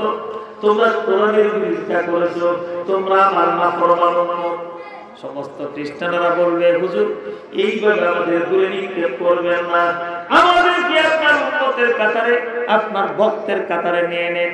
ঈসা আলাইহিস সালাম বলবেন, উম্মতের কাতারে নেওয়ার আর কোনো সুযোগ নাই, এখন তো আমি নবুয়তি সাজ নিয়ে আসি নাই, মুহাম্মদী শরীয়তের খিদমত করার জন্য আসছি। যদি তোমরা আমার দলে থাকতে চাও, ওরে নাও লা ইলাহা ইল্লাল্লাহ মুহাম্মাদুর রাসূলুল্লাহ সাল্লাল্লাহু আলাইহি ওয়াসাল্লাম। লা ইলাহা ইল্লাল্লাহ, লা ইলাহা ইল্লাল্লাহ, লা ইলাহা ইল্লাল্লাহ, লা ইলাহা ইল্লাল্লাহ, লা ইলাহা ইল্লাল্লাহ, লা ইলাহা ইল্লাল্লাহ, লা ইলাহা ইল্লাল্লাহ,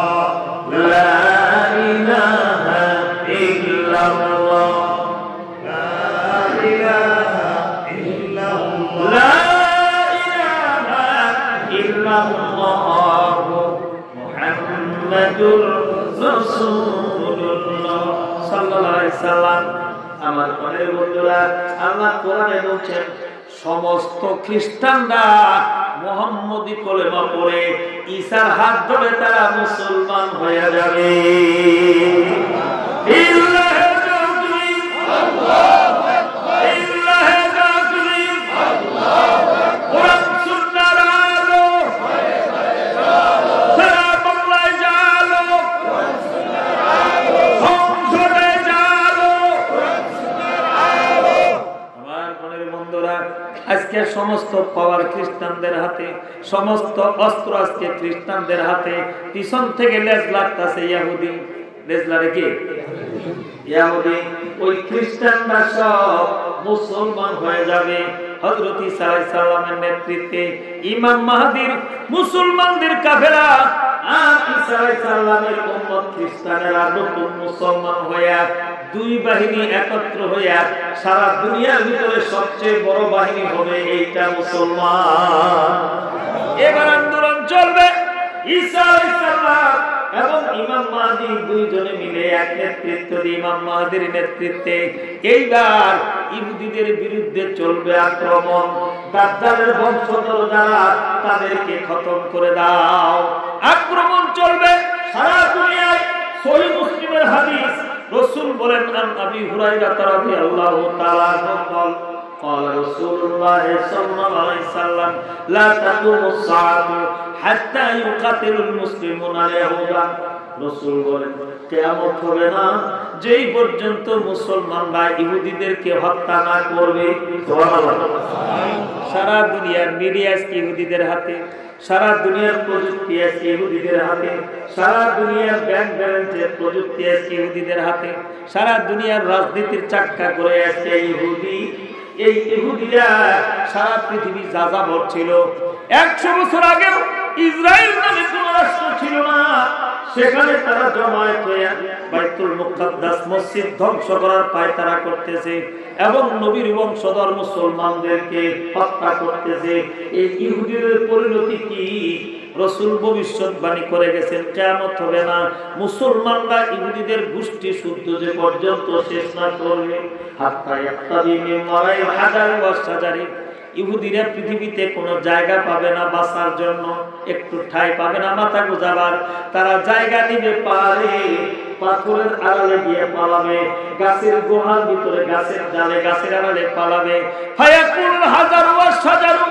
ও মুসলমান, দিলের কান দিয়ে শোনো, রাসূল বলেন, ইহুদি যেই পাথরের আড়ালে পালাবে, ওই পাথরের জবান খুলে যাবে, মানুষের মতো কথা বলবে।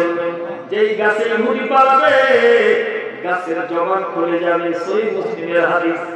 তখন গাছ আর পাথর, ইহুদিওয়ালা গাছ আর পাথর ডেকে ডেকে বলবে, ইয়া আব্দুল্লাহ, ইয়া মুসলিম, ওই আল্লাহর বান্দা মুসলমান তার। এখানে আসো। হাযা ইহুদিউন খালফি, এই যে আমার আড়ালে ইহুদি পালায় আছে, উক্তুলহু, তাকে হত্যা করো। গাছে কথা বলবে, পাথর কথা বলবে মুসলমানদের সাথে। সেই দিন ইসলামী আসিতেছে। Wait for some time, my dear brother and gentlemen. No tension. ঈমানের উপরে কায়েম থাকো। দাজ্জালের চালাপালারাও যেমন এসে গেছে, অনেকেই বলতেছেন ইমাম মাহাদিরও জন্ম হয়ে গেছে। ভাগ্য ভালো আমরা যারা ইমাম মাহাদির নেতৃত্বকে দেখতে পাবো এই দুনিয়াতে, কপাল ভালো থাকে। ইমাম মাহাদি আসলে আমরা সেই কাফালায় যোগ দেওয়ার জন্য প্রস্তুত আছি।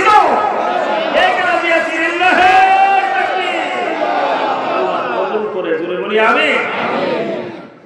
সারা দুনিয়া ইহুদিদের মেরে খতম করবে। আমার বন্ধুরা, এখানে আরেকটা কথা আছে ইয়াজুজ মাজুজ সম্বন্ধে। কার সম্বন্ধে? কত আলামত বাকি হয়ে গেল, আমি কোনটা রেখে কোনটা বলবো আপনাদের সামনে। ইয়াজুজ মাজুজ আসবে। হুজুর ইয়াজুজ মাজুজ কোথায়? এই নিয়ে অনেক কথা। তুর্কি জাতি একটা ইয়াজুজ মাজুজ, হযরত নূহ আলাইহিস সালামের চার ছেলে, কি হাম, সাম, ইয়াফিস, কেনান, কয় ছেলে? চার ছেলে। ইয়াফিস নামে একটা ছেলে ছিল, ওই বংশধর হলো আপনার ইয়াজুজ মাজুজ। একটা দুর্দর্শ জাতি, অনেক শক্তিশালী। তারা কি করত? লোকালয়ে এসে মানুষদের ফসলগুলো নষ্ট করত, বাড়িঘর ভেঙে ফেলতো, তাদের খাবারগুলো পশু টশু সব নিয়ে যাইত। এই ইয়াজুজ মাজুজ হযরত নূহ আলাইহিস সালামের ছেলে, ইয়াফিসের বংশধর। এরাও কিন্তু মানুষ, কিন্তু দুর্দর্শ, জালেম, স্বৈরাচার, ডাকাত, সন্ত্রাসী, হাইজাকার, এই শ্রেণীর চরিত্রের শত মানুষ। এরা এসে মানুষদেরকে অত্যাচার করে। হযরত সিকান্দর জুলকারনাইন, বাদশা সিকান্দর জুলকারনাইন, সূরা কাহফের শেষ দিকে যার আলোচনা আছে, ওয়ায়াসআলুনাকা আন দিল করনাইন, সে আয়াতের তাফসীরে আছে জিলকারনাইনকে আল্লাহ কুদরতি ক্ষমতা দিয়েছিলেন, সারা পৃথিবীর রক্ষায় দিয়েছিলেন। তিনি সারা পৃথিবী পূর্ব থেকে পশ্চিম, উত্তর থেকে দক্ষিণ, সারা পৃথিবী তিনি ভ্রমণ করেছেন। সুবহানাল্লাহ। যখন তিনি কোথায় গেলেন? একেবারে এশিয়ার উত্তরে তিব্বত চীন হয়ে ককেশাস পর্বতমালায় গেলেন। ককেশাস পর্বতমালা, এইখানে যখন গেলেন সেখানে একটা জাতি পাইলেন। তারা বলতেছে, আপনি সারা দুনিয়ার বাদশাহ, হুজুর গো, এই যে দুইটা পাহাড় দেখতেছেন, পাহাড়ের মাঝখানে একটা গিরিপথ, এই পথ দিয়ে পর্বতমালার ওই পাশ থেকে একটা দুর্দর্শ জাতি আসে, মাঝে মাঝে এসে আমাদের বাড়িঘর সব ধ্বংস করে দিয়ে যায়। অনেক শক্তিশালী, অনেক জোর জুলুম করে ফসলগুলো নষ্ট করে যায়, গবাদি পশুগুলো নিয়ে যায়। হুজুর গো, আমরা সবাই মিলে চাঁদা উঠাই দেই, আপনি এইখান দিয়ে একটা প্রাচীর নির্মাণ করে দেন। সুবহানাল্লাহ। আল্লাহ বাদশা সিকান্দর জুলকারনাইন ডাক দিয়ে বলে, না, তোমাদের কোনো সম্পদের দরকার নাই। আল্লাহ রাব্বুল আলামিন আমাকে অনেক সম্পদ দিয়েছে, তোমরা শ্রম দাও, আমাকে সহযোগিতা করো, আমি প্রাচীর নির্মাণ করে দিব পৃথিবীর উত্তর পূর্ব কোণায় ককেশাস পর্বতমালার কাছে। হযরতে জুলকারনাইন লোহা আনলেন, সীসা আনলেন, তামা আনলেন, টনকে টন এনে সেখানে আগুন জ্বালাইলেন। লোহা যখন গলে গেল, গলত উত্তপ্ত লোহার ভিতরে সীসা দিলেন। সীসা যখন গলে গেল, ওর ভিতরে টনকে টন তামা দিলেন। এবার লোহা, সীসা, তামা তিনটে মিলে আলাদা একটা ঢালাই হয়ে গেল, তিন ধাতু মিশ্রিত, অনেক মজবুত। এটা দিয়ে তিনি প্রাচীর নির্মাণ করলেন। সুবহানাল্লাহ। খোদাই শক্তি। যে প্রাচীরের লম্বা ছিল 3 মাইল, কয় মাইল? পুরো রাস্তাটা ব্লক করার জন্য পাহাড়ের সমান উঁচু করছে। 3 মাইল লম্বা ছিল, প্রস্থ ছিল 50 হাত, প্রস্থ ছিল, উচ্চতা ছিল 100 হাত। তাফসীরে মাজারি আল্লামা সানাউল্লাহ পানিপতি লেখেন 100 হাত উঁচা এমন একটা প্রাচীর নির্মাণ করলেন। 1000 টন সীসা লাগছে সেখানে। সীসা লাগছে কত? সমপরিমাণ লোহা, সমপরিমাণ তামা। কোথায় পাইছে এগুলো? খোদাই শক্তিদার সেই পাবে। আমার পরে বন্ধুরা ওই প্রাচীর নির্মাণ করে দিল, এখন আর সেই জাতি আজুজ মাজুজ আসতে পারে না।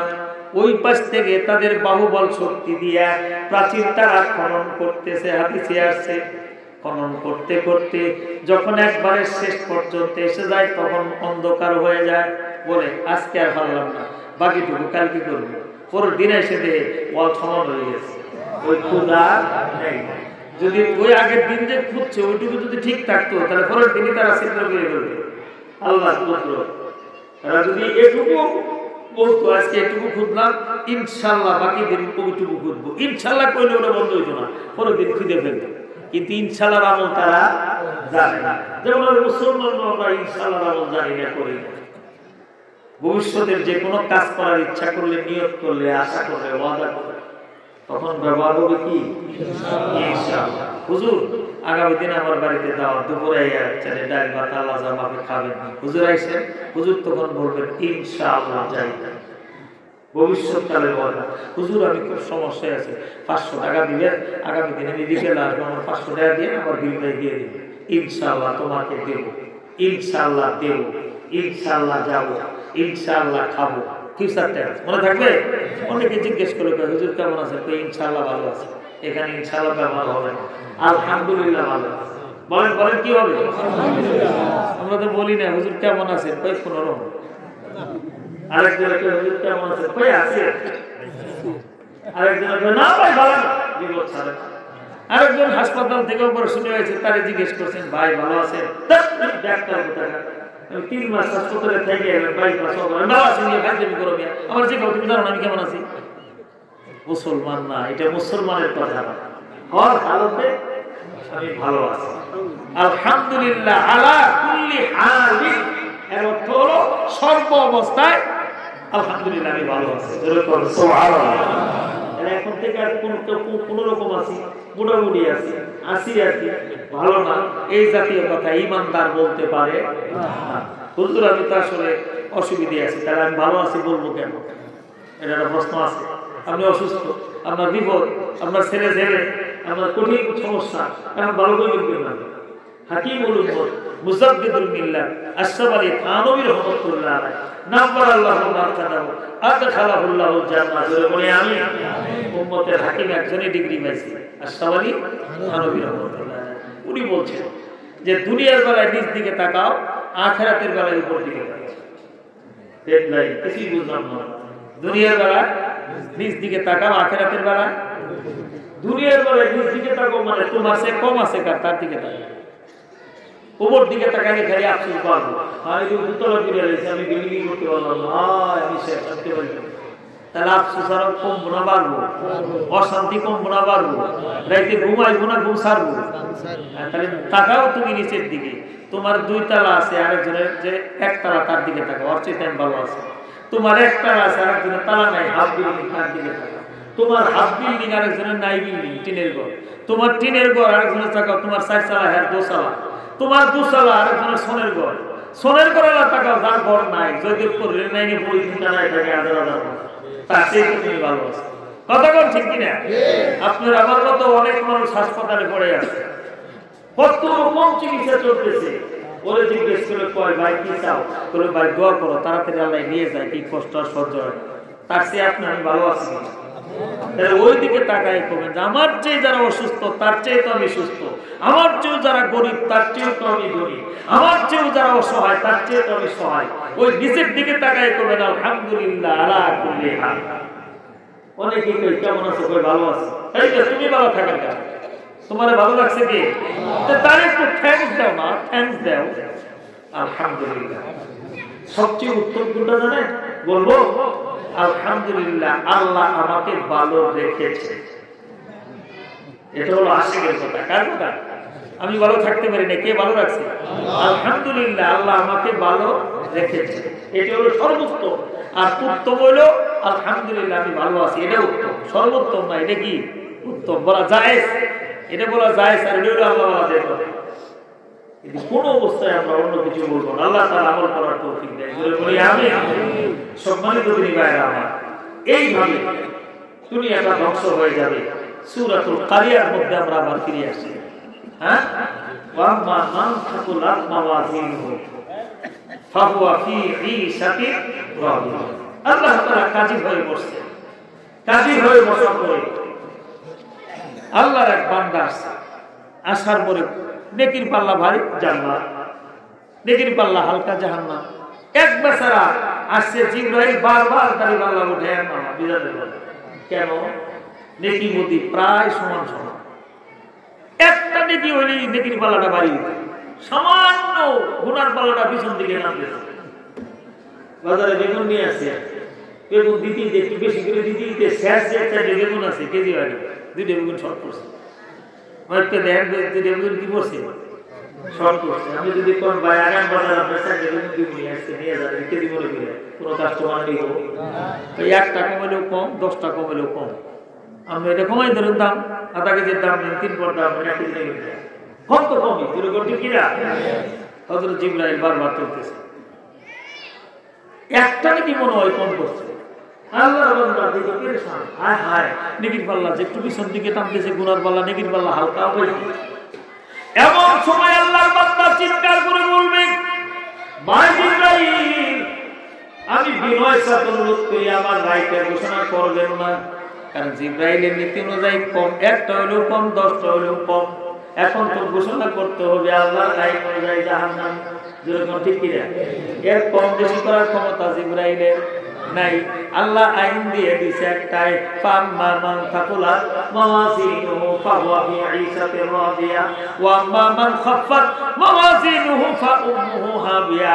দুইটা দ্বারা দিয়ে দিছে, বাইরে কিছু করার ক্ষমতা জিবরাইলের। কিন্তু আফসোস বারবার করে আল্লাহর বান্দা ডাক দিয়ে বলে, ভাই আমার রাইটে ঘোষণা কইরো না।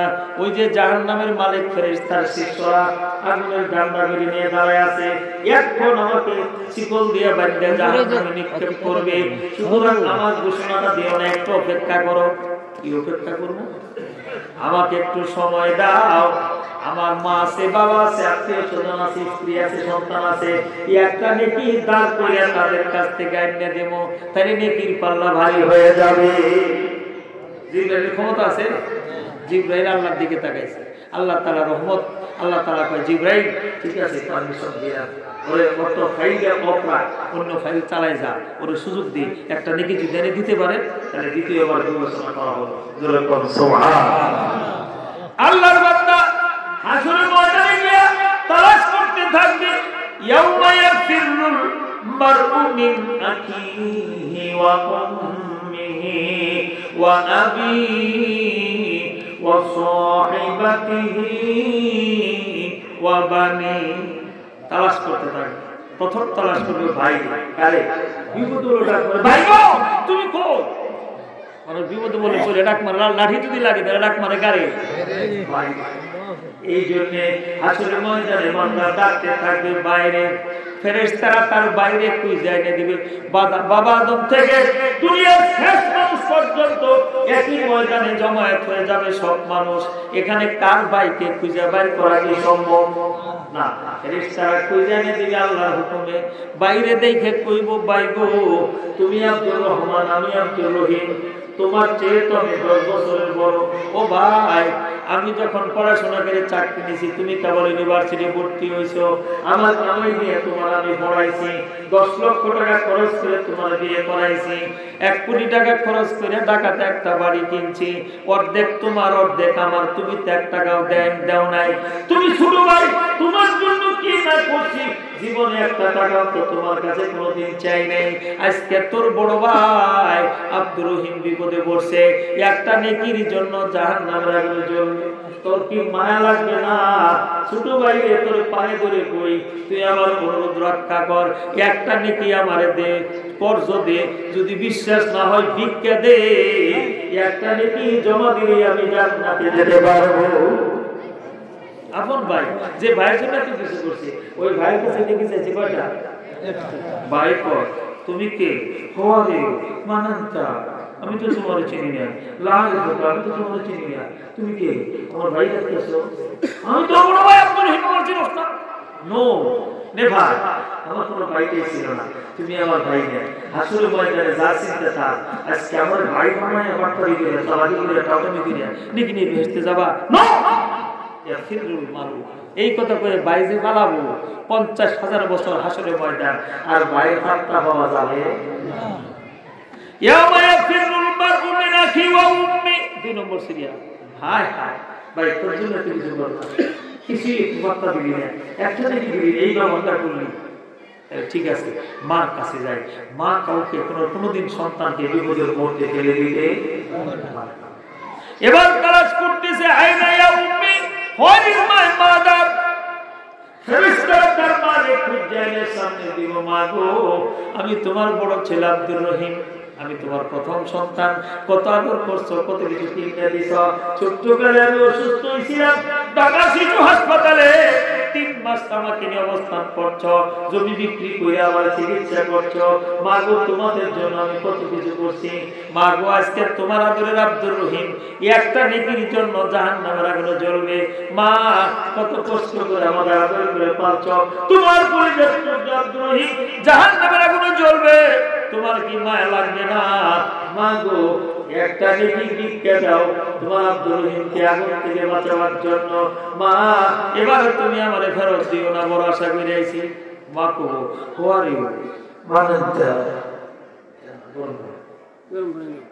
তুমি কে? তুমি আমার কিছু তুমি বলছিলি না, তুমি কে? মা আমার ছিল না, আমি তোমার বড় বড় আব্দুর রহিম আমার ছিল না। মা বাস শেষ, মার আর দেখা হবে। এইবার যাবে কার কাছে? বাপের কাছে। উম্মিহি ওয়া আবি, এবার যাবে কার কাছে? বাপের কাছে।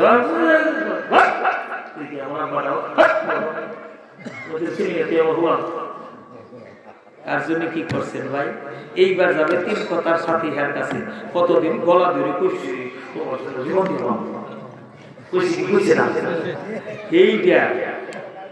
কতদিন কইছি আমি মরে গেলে তুমি বিয়ে করবা, ওয়াদা করো কোরআন শরীফ বাদ দিয়ে, তুমি তোমার আমি জীবন দিয়ে ভালোবাসো, কত ভালোবাসে আমার।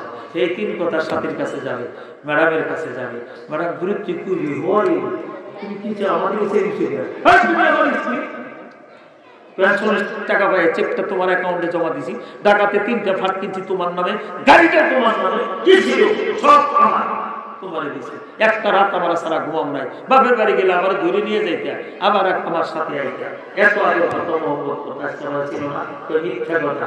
তোমার আমি চিনি না, তুমি আমার স্বামী, আমি তোমার স্ত্রী না, বাটপারি ছেড়ে দাও, ভাগো, স্ত্রী ফালাবে। এইবার সর্বশেষ 5 নম্বর যাবে নিজের অবদান সন্তানের কাছে, যাই কইবো বাপরে তবু কত কষ্ট করে লালন পালন করছি, লেকচার তো দিব আচ্ছা মতো, তোরা একটা দিবি, তোদের বাবা কষ্ট করে এতে সুখী মানুষ নাই, কোটি কোটি টাকা সম্পদ রেখেছি, আজকে একটা দিনের জন্য তোদের বাবা জাহান্নামের আগুনে জ্বলবে, এটা কি তোরা মেনে নিতে পারবি? তোরা ভাই বোন সবাই মিলে আমার একটা নাকি করছো, আমি জান্নাতে যাবো। ফুলাবান করবো ওয়ারি, আপনি আব্বা আমরা তো চিনি না, কে বলছে আপনি আমাদের বাবা? ফুলাবানে তাড়াই দিছি, ঠাই দিল না ভাই, ঠাই দিল না মায়ে, ঠাই দিল না বাপে, ঠাই দিল না বিবি, ঠাই দিল না সন্তান। আপন 5 শ্রেণীর কেউ জায়গা দিছে? ইয়াউমা ইয়াফিরুল মারউ মিন আখিহি ওয়া উম্মিহি ওয়া আবিহি ওয়া সাহিবাতিহি ওয়া বানিহি। কেউ জায়গা দেয় না। আল্লাহর বান্দার আসমান ভাঙ্গা মাথায় পড়ছে, তাফসীরে আসছে আল্লাহর বান্দা জীবন ছাইরে দিয়ে কাঁদতেছে, মিশামিশি কাটাইলাম জিন্দেগি, মিশামিশি কাটাইলাম জিন্দেগি, সময় থাকতে না করিলাম বন্দেগি, সময় থাকতে না করিলাম বন্দেগি। বাইরে খাওয়াইছি, মায়েরে খাওয়াইছি, বাপরে খাওয়াইছি, বউরে খাওয়াইছি, সন্তানরে খাওয়াইছি, আজকে কেউ আমার না, তাহলে জীবনটা কি মিশামিশি কাটাইলাম জিন্দেগি, সময় থাকতে না করিলাম বন্দেগি। আল্লাহর বান্দা আফসোস করতে করতে ফিরবে, এখনই তো জিবরাইল আমার দেখলে আমার ফাইলটা টাইনে তুলে কইব নেকি দে, নেকি না দিলে ঘোষণা দিবে এখন আমাকে জাহান্নামে ফেলবে। এই টেনশনে কাঁদতেছে জীবন ছাইরে দিয়া। এমন সময় অন্য একটা লোক আইছে, তার কান্না শুনে কই ভাই তুমি এইভাবে কাঁদতেছো কি হইছে? জীবন ছেড়ে দিয়ে কাঁদতেছো, ওই কি হইছে? কোন আশ্চর্য, এই তুমি কি মিয়া? হ্যাঁ আমার জিজ্ঞাসা তুমি তোমার চিনি না, আমি কাঁদতেছি তোমার কি? না ভাই তুমি কে এটা বেশি নিয়ে, তুমি আমার সন্তান ঠিক আছে, কিন্তু তুমি এখন সন্তান আমি এখন সন্তান, আমার সামনে দিয়ে কাঁদতে যাচ্ছ ভাই, তোমার কান্নার অবস্থা আমার পরিচয় লাগছে ভাই, কও তোমার কি হয়েছে? আমার তুমি তোমার করে লাভ কি? হ্যাঁ ভাই জায়গা দিল না, মায়ের জায়গা দিল না, বাপের জায়গা দিল না, বউ জায়গা দিল না, সন্তান দিল ওই ভাই ধরে দিল, তোমার কান্নাটা আমার দিলে লাগছে না। আল্লাহ তুমি কও তোমার কি হয়েছে? তার দুঃখের কথা অন্যের কাছে কইলে মনটা হালকা হয়। আমি ওয়াদা দিলাম যদি আমার ক্ষমতার মধ্যে থাকে ভাই তোমার জীবন যে উপকার করবে। কও কি হয়েছে? তোমার কান্নাটা আমার বড় কথা লাগছে। নাসুর বাবা সারে না সামনে দাঁড়িয়ে, তখন কয় ভাই একটা নাকি কম পড়ছে, আল্লাহর কাছে সুপারিশ করে বিক্রি সময় চাই নিয়েছি জোগাড় করে দেবো। গেলাম ভাইয়ের কাছে, মায়ের কাছে, বাপের কাছে, স্ত্রীর কাছে, সন্তানের কাছে, কেউ আমার সিঁড়ি এখন তো উপায় নেই, জিবরাইল দেখলে আমার ফাইলে থেকে আমার জাহান্নামে ঘোষণা দিব, আর শিকল দিয়ে বাইন্ধে আমার জাহান্নামে খুলবো। ভাই এই জন্যই কাঁদতেছে জীবনে কি করবো? আল্লাহর কথা তোমার কয়টা নাকি শর্ট করছে? ভাই একটা। কয় ভাই আমি একটা নাকি তোমার দিই।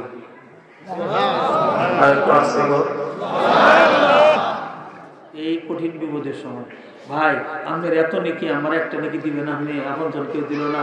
কয় না ভাই আমার এত নেকি, আমার নেকি একটা, সারা জীবনে আমার তোমার কম পড়ছে একটা, আর সারা জীবনে আমার পুঁজি একটা।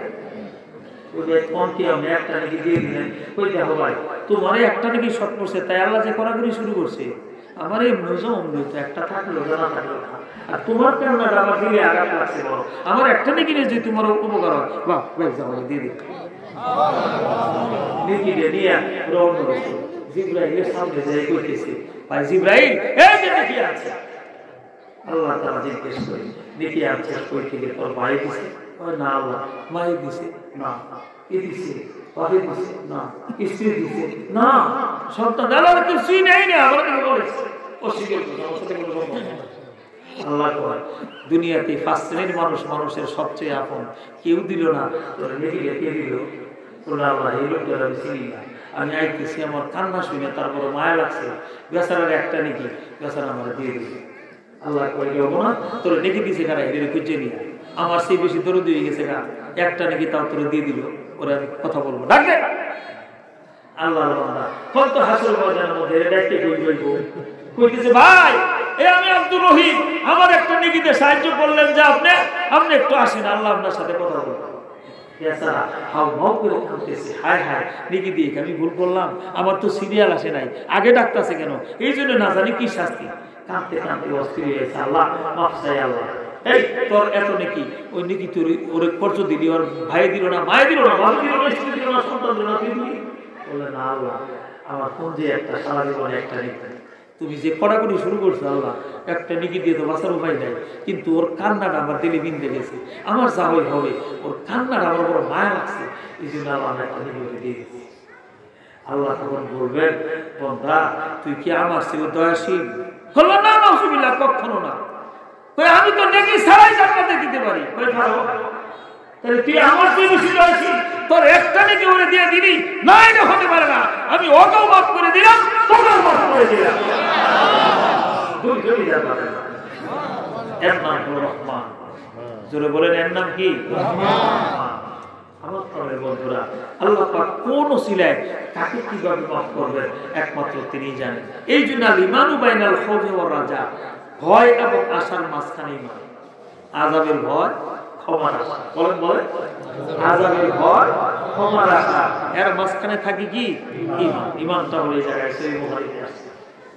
আমার প্রিয় বন্ধুরা বিচার কার্য চলতেছে, আমার আল্লাহ বিচার করে মানুষ জাহান্নামে দিয়েছেন, জান্নাতে দিচ্ছেন। আল্লাহর নবী সরকারে দু আলম রাহমাতুল লিল আলামিন আরশে আজিমের সামনে যায় কয়, সহিহ বুখারীতে আছে, মুসলিমে আছে, লম্বা হাদিস, ডাক দিয়ে বলে রব্বুল আলামিন আআদখুলু may I come in sir বলে না বিশেষ জানতে, আমি কি ভিতরে আসতে পারি? রাসূল বললেন আল্লাহ কি আসতে পারি? আল্লাহ ওয়েলকাম, কাম হিয়ার, আসেন। উদুল নবীজি যাবে আল্লাহর আরশের সামনে, ঢুকার পারমিশন পাই আরশের ভিতরে ঢুকবে। আল্লাহ পাক কুরসিতে বসা, আল্লাহর সামনে সিজদায় পড়ে যাবে। সুবহানাল্লাহ। সিজদায় পড়ে নবীজি কাঁদবে আর বলবে রব্বুল আলামিন আমার গুনাহগার উম্মতরে তুমি maaf করে দাও। আল্লাহুম্মা উম্মতি, আল্লাহুম্মা উম্মতি, আল্লাহুম্মা ইগফির উম্মতি, দোয়া করতে থাকে।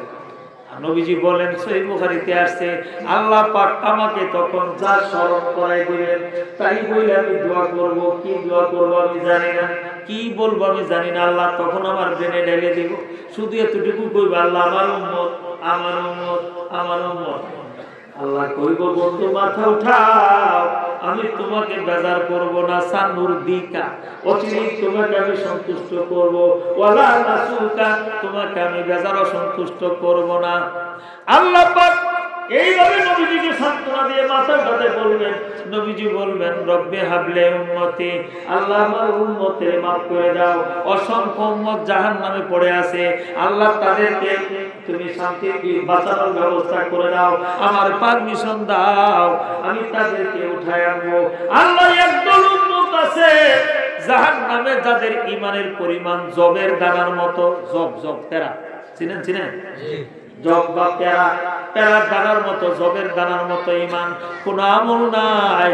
এতটুকু ঈমান যাদের, তারা জাহান্নামে ফিরে সারখার হয়ে যাচ্ছে। আল্লাহ পারমিশন দাও, ওই উম্মতগুলো উঠে আমি জান্নাতে নিয়ে যাব। আল্লাহ কয় দোস্ত যাও। সুবহানাল্লাহ। আল্লাহর নবী সেখান থেকে বেরিয়ে জাহান্নামের কাছে দরজায় গিয়ে ফেরেশতাদের মাধ্যমে তুললেন যাদের দিলে ঈমান আছে। কতটুকু? পেরা পরিমাণ, জব পরিমাণ, জব কি পরিমাণ? জব পরিমাণ ঈমান আছে। কোনার কাছে গমের দানা পরিমাণ ঈমান, দুইটা রাওয়ায়াত আছে। এই পরিমাণ ঈমান ওয়ালাদেরকে তুললে আল্লাহর নবী জান্নাত পর্যন্ত পৌঁছে দিবে। জান্নাতের ঘর থেকে, দরজা থেকে দ্বিতীয়বার ফিরে আসবেন, আইসা গেটে বলবেন আদখুলু। আজকেও হাদিসটা আমি পড়লাম, বহু আগে থেকে হাদিসটা আমি বয়ান করি। আদখুলু, আল্লাহ আমি কি ভিতরে আসতে পারি? আল্লাহ বলবেন ইয়েস, আসো। নবীজি ভিতরে যাবেন, আবার সিজদায় পড়ে যাবেন, কান্নাকাটি করবেন। আল্লাহ যা ব্রেনে ডালবেন তাই দিয়ে দোয়া করবেন। বলবেন রাসূলকে আল্লাহ বন্ধু মাথা উঠাও, তোমার সব দরখাস্ত মঞ্জুর করব, তোমাকে বেজার করব না, সন্তুষ্ট করব। নবীজি কব আল্লাহুম্মা উম্মতি রব্বি হাবলি উম্মতি, উম্মতি উম্মতি বলে রাখতে থাকবে। নবীজি বলেন আল্লাহ আমার এখনো কিছু উম্মত আছে গো জাহান্নামে, যাদের ঈমানের পরিমাণ সরিষার দানার সমান। হাদিসে দ্বিতীয়বার আসছে কি? সরিষার দানার পরিমাণ সমান। আল্লাহ এরা জাহান্নামের আগুনে পুড়ে কঙ্কাল হয়ে যাচ্ছে। পারমিশন দাও, যাদের দিলে সরিষার দানা পরিমাণ ঈমান আছে তাদেরকে তুলে আমি জান্নাতে নিয়ে যাব। আল্লাহ বলবেন যাও, অনুমতি দিলাম। আল্লাহ নবী গিয়া তাদেরকে জাহান্নাম থেকে তুলে জান্নাতের দরজা পৌঁছায় দিয়ে আবার ফিরে আসবেন তৃতীয়বার। কয়বার? আবার আরশের গেটে এসে বলবে ইয়া রব্বি আদখুলু, আমি কি প্রবেশ করতে পারি? আল্লাহ বলবেন আসো। ভিতরে ঢুকতে আবার সিজদায় করে আগের মতো কাঁদবো। আল্লাহ বলবেন বন্ধু তোমার কান্না শুনতে পারি না, মাথা উঠাও। আমি বলবো ইয়া রব্বি উম্মতি। আল্লাহ কয় এখন আবার কি চাও? নবী কয় আল্লাহ যাদের অন্তরের ভিতরে এক জাররা পরিমাণ ঈমান আছে, মিসকালা যাররাতিন, এক জাররা পরিমাণ ঈমান আছে, আল্লাহ এই লোকগুলো জাহান্নামের আগুনে জ্বলে পুড়ে ছারখার হয়ে যাচ্ছে। পারমিশন দাও, ওই জাররা পরিমাণ ঈমানওয়ালাদেরকে আমি তুইলা জান্নাতে নিয়ে যাব। অনেকক্ষণ কান্নাকাটির পর আল্লাহ বলবেন যাও, পারমিশন দিলাম। সুবহানাল্লাহ। এদেরকে তুলে নিয়ে জান্নাতের গেটে দিয়া চতুর্থবার রাহমাতুল লিল আলামিন আবার আসবেন। অন্য নবীরা কিন্তু জান্নাতে গিয়া সবকিছু ভোগ করতেছে, আমার নবী এখনো জান্নাতে ঢোকে নাই। কোন রাওয়ায়াত আছে না আমার নবীর আগে জান্নাতে কেউ ঢুকতে পারবে না, সবাই যায় জান্নাতের গেট অপেক্ষা করতেছে। রেদওয়ান দরজা খুলে না, হযরত আদম আলাইহিস সালাম গিয়ে দোয়া মারতেছে, ইফতাহিল্লাহ, দরজা খুলো। ভিতর থেকে রেদওয়ান জিজ্ঞেস করলে মান আনতা, who are you? I am Adam, my name is Adam. আমি আদম বললাম দরজা খোলো। নো, সময় হয় নাই, উপর থেকে পারমিশন আসে নাই। Wait for some time. একটু পরে হযরত নূহ এসে খটখটালো। আপনি কে? আমি নূহ, দরজা খোলো। নো, পারমিশন হয় না। ইব্রাহিমে করিলে আসবে, খটখটাবে। নো, পারমিশন হয় না, ওয়েট করেন।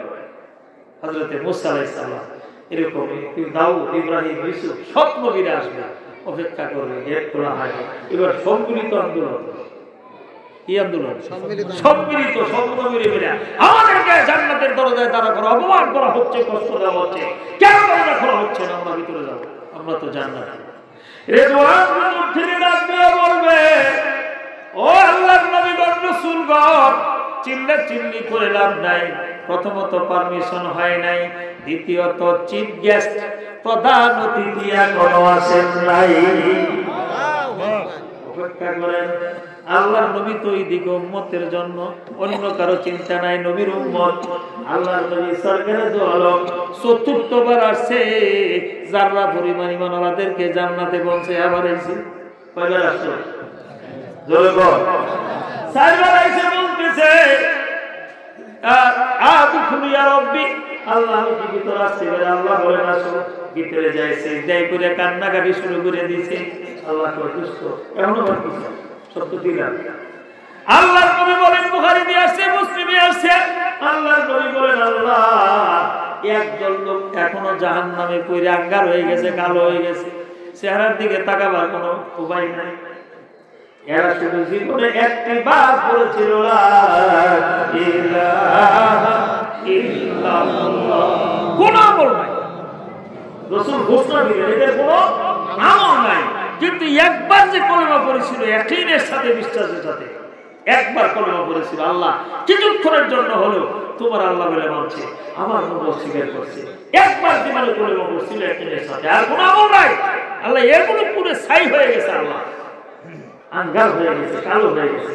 আল্লাহ পারমিশন দেন। আল্লাহ তাআলা কইব, দোস্ত তুমি তো সব নিলা, আর দেওয়া যেত না। বারবার আইছো, তোমার সব দরখাস্ত মঞ্জুর করছি। হাদিসের ব্যাখ্যা আসছে এই কথাটা।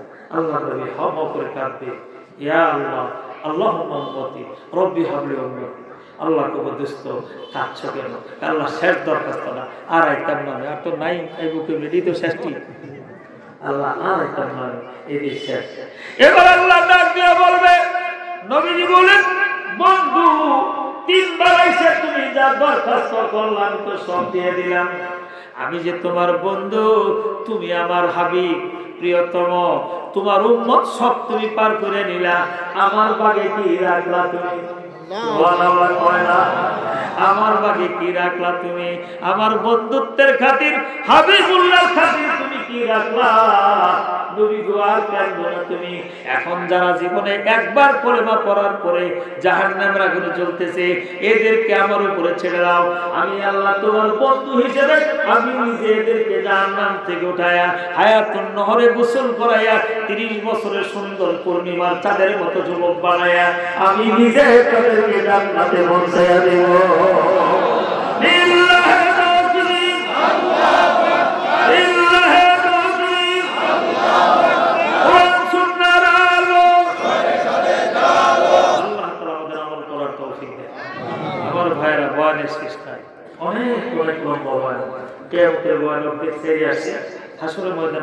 অনেক বাকি আছে, সারা রাত একদিন দুই দিন আলোচনা। কোরআন শরীফের কতগুলো ছিল আসছে কিয়ামতের বয়ানের উপরে, হাসর নাসর। কোরআন শরীফের 3টি বিষয়ের উপরে প্রধানতম কোরআনের আয়াতগুলো। একটা হলো তাওহীদ, আল্লাহর ইবাদত, 2 নম্বর হলো রিসালাত, রাসূলের রিসালাত, 3 নম্বর আখিরাত। আমরা যদি কোরআন শরীফের আয়াতগুলো ভাগ করি, 2000-এর উপরে তাওহীদের উপর আয়াত, 2000-এর উপরে রিসালাতের উপর আয়াত, 2000-এর উপরে আখিরাতের উপর। এটা একদিন, 2 দিন, 7 দিন বয়ান করে সারা জীবনে শেষ করা যাবে না। এবার আসে গতকালকে একটা হাদিস বলছিলাম, আবার আজকে একটা হাদিস বলছি। 2 হাদিসের তরজমা করব। 3 শ্রেণী মানুষের জন্য বেহেশত, জোরে বল। আজকে যে হাদিসটা পড়ছি, 3 শ্রেণী মানুষের জন্য আল্লাহ জামিনদার। বলেন বলেন, কয় শ্রেণী মানুষের জন্য আল্লাহ জামিনদার? তাহলে ওই 3 শ্রেণীর জন্য বেহেশত হারাম, ওখান থেকে আমাদের নাম কাটাইতে হইব। 3 শ্রেণীর জন্য আল্লাহ জামিনদার, এই 3 শ্রেণীতে আমাদের নাম ঢোকানো লাগবে। এরপরে কিছু বোনাস আছে আমাদের মা বোনদের জন্য। গতকালও আসছে, আজকে আসছে। হুজুর ভাড়া মানুষ খালি ভাড়া গোয়াজ করে, আমাকে কথা কিছু এরা কি যেতে পারবো না করে শুনতে? টাঙ্গাইলে যেতে পারবে? চোহালিতে যেতে পারে? এদের কিছু খাস বয়ান করতে হবে আমাকে। এই জন্য আপনাদের কাছে একটু সময় চাই। রাজি আছেন? শুনে যাবেন না আগে যাবেন গা? আখেরি মোনাজাতের আগে কে কে যাবেন? না থাকলে আপনার আগেই যান গা, না সমস্যা নেই। আছে কেউ? আল্লাহর ওয়াস্তে, আল্লাহর ওয়াস্তে আমি আপনাদেরকে একটু সময় চাচ্ছি। আমি 3-6টা কথা বলবো মা বোনদের সম্বন্ধে। 6টা ওয়াজ। কয়টা ওয়াজ? 4টে করবো, 2টা ছাড়বো। সহজ, মা বোনেরা মুখস্থ করো। 4টে করবো, 2টা ছাড়বো, জান্নাতের গ্যারান্টি দিয়ে যাবো ইনশাআল্লাহ। আর আমরা 3টে ছাড়বো, 3টা ধরবো। ওয়াজ বাকি আছে কতটুকু বলেন? আমরা 3টে ছাইরে জাহান্নাম থেকে বাঁচবো, 3টে ধরে জান্নাতে যাবো। মেয়েরা 4টে কইরা 2টা ছাড়বে, জাহান্নাম থেকে বাঁচবে, 4টে ধরে জাহান্নামে যাবে। জান্নাতে যাবে। এই কথাটুকু বাকি, শুধু এই কথাটুকু বলেই শেষ করব ইনশাআল্লাহ। তার আগে এই যে লেখা এসটিআই হাই স্কুল মসজিদের উন্নয়ন করবে মাহফিল। আমরা কি মসজিদের উন্নয়ন চাই? জোরে বলেন। বাংলাদেশের মসজিদগুলো এমন হওয়া চাই। সৌদি আরবে গেলে, জেদ্দায় গেলাম এক মসজিদে, ভাই 2টার বাইরে বাড়ির ছয় মসজিদের নবীতে ঢুকলে আর বাইরে বাড়ির ছয়। ওই দেশের সরকারের প্রযুক্তি হলো মানুষ মসজিদ থেকে বিমুখ কেন? মসজিদে এসে যেন সারাক্ষণ মসজিদে থাকে, যাওয়ার জন্য এত সুন্দর উন্নত প্রযুক্তি। হেরাম শরীফে সারা দুনিয়ার আর্কিটেকচার, ইঞ্জিনিয়ার, বড় বড় বিজ্ঞানীদের গবেষণা করে কোন সাইডে কিভাবে করলে হাজিরে আরামে ইবাদত করতে পারবে মুসলমানরা। ভালো 1000 কোটি টাকা লাগবে, সমস্যা কি? টাকা আল্লাহ দিবে। এই জন্য মসজিদগুলো হওয়া চাই এমন আল মুমিনু ফিল মসজিদে কাসসামাত ফিল মা। ওই মাছ যেমন পানিতে থাকতে ভালোবাসে, মুমিন মসজিদে যায় যেন তেমন মসজিদে অবস্থান করতে ভালোবাসে। মাছ যেমন শুকনায় থাকতে চায় না পানি ছাড়া, মুমিন যেন মসজিদ ছাড়া বাইরে সময় কাটাইতে চায়। আর বল মুনাফিকু কেমন? কাতাইনে ফিল কাফাস, খাসার ভিতরে ফাঁকি আটকাইলে যে অবস্থা, মুনাফিকের ওই অবস্থা মসজিদে। খাসার ভিতরে ফাঁকি আটকাইলে যতই খাবার দেয় 24 ঘন্টা খাই বাইরে বসে, পা বাইর করে দেয়, তুই মাথা বাইর করে দেয়, কেমনি বাইরে ঠিক কিনা? মুনাফিক মসজিদে যায় এরকম করে, ওর মন টিকে না, অস্থির হয়ে যায়, জ্বালা ধরে যায়। শুরু করছে 3 মাইল লম্বা, খুব শুরু করছে কত লম্বা, মনোযোগ দোষে আর ছাড়ে না, হে অতিষ্ঠ হয়ে যায়। এটা তো তার ভিতরে মুনাফিক আছে, তার ভিতরে কি আছে? চাই করি যত সময় বেশি থাকবো মসজিদে, মসজিদ আল্লাহর ঘর। এই জন্য মসজিদকে এরকম করার দরকার আছে কি না? অত্যন্ত গুরুত্বপূর্ণ একটা, অত্যন্ত পুরাতন একটা বাজার আপনার দেখতে পারি। বাজার ঐতিহ্যবাহী এসটিআই হাই স্কুল। কতবার আসছে আমি এই ময়দানে বয়ান করার জন্য। আমরা স্কুল কর্তৃপক্ষের জন্য দোয়া করি, এই স্কুলের প্রত্যেকটা শিক্ষক তারা যেন আল্লাহ তাআলা তাদেরকে হেদায়েত করে, সুখময় জীবন দান করে, হায়াতে প্রত্যেকটা ছাত্র ছাত্রীকে আল্লাহ দিনদার বানায়, উচ্চ শিক্ষায় শিক্ষিত করে দ্বীনের উদ্দেশ্যে খেদমত করার তৌফিক দেন। পরিচালনা পর্ষদে যারা আছে তাদেরকে আল্লাহ ইখলাসের সাথে সুন্দরভাবে সুচারুরূপে প্রতিষ্ঠান পরিচালনা করার তৌফিক দেয়। জোরে বলেন আমিন। প্রতিষ্ঠানের হাই স্কুল মসজিদ সাথে বাজার, 24 ঘন্টা লোকজন এখানে আনাগোনা করে। এই মসজিদকে সুন্দর করার দরকার আছে। এখন দেরি করে খুব অল্প সময়, আমার ওয়াজ কিন্তু বাকি আছে অনেকটি, 3, 3, 6 আর 6, 12টা অনেক কথা বলতে হবে আমাকে। তাড়াতাড়ি আপনারা এই কাজটা সারিয়ে ফেলবেন আল্লাহর ঘর মসজিদের জন্য। দুনিয়াতে দান করার যত জায়গা, সর্বশ্রেষ্ঠ জায়গা হলো মসজিদ। মান বানালিল্লাহি মাসজিদান বানাল্লাহু লাহু বাইতান ফিল জান্নাহ। সহিহ বুখারী। আমার মসজিদ বানাবে, আমি তোমাদের জন্য জান্নাতে বালাখানা বানাবো। হুজুর আমরা সবাই মিলে মসজিদ বানাইলাম একটা, তাহলে আমি জান্নাতের এক ঘরে থাকতে দিবে না। হাদিসের ব্যাখ্যা, আল্লাহ আলাদা আলাদা বালাখানা বানাই দিবে। সুবহানাল্লাহ। এবার বলেন দেখি কে কি দিবেন খুব তাড়াতাড়ি, আর ব্যাগ দিয়ে পাঠাইবেন, সময় নষ্ট না করে। যারা এখানে দিবেন আলহামদুলিল্লাহ, আর যারা ব্যাগে দিবেন সুবহানাল্লাহ।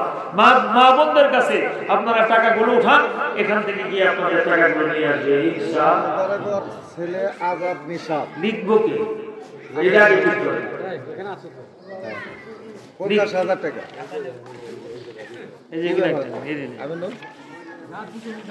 আমি এই ভাই কি নাম 50,000 ওই আজাদ নিশাদ নান্নদার কাছে আমার মা বাবার জন্য একটু দয়া করেন মা আজাদ নিশাদ ভাই বলবো আজিমল হোসেন ভুইয়ার ছেলে নান্নু দারোগার ছেলে আজাদ নিশাদ আজাদ নিশাদ ভাই আজাদ নিশাদ দুই ভাই তার আব্বা আম্মা ও রুমার জন্য নগদ 50,000 টাকা লিল্লাহে তাকবীর মেহেরবানি করে আজাদ নিশাদ ভাই আব্বা আম্মার জীবন মাফ করে দাও এই টাকার সব তাদের আমল নামায় পৌঁছায় দাও জীবনের গুনাহ মাফ করে কবর আযাব বন্ধ করে দাও জান্নাত থেকে কবরে শান্তি এনে দাও আয় আল্লাহ তাদেরকে জান্নাতের উচ্চ মাকাম দান করো আযাব নিশাদ দুই ভাইকে তুমি হেদায়েত করে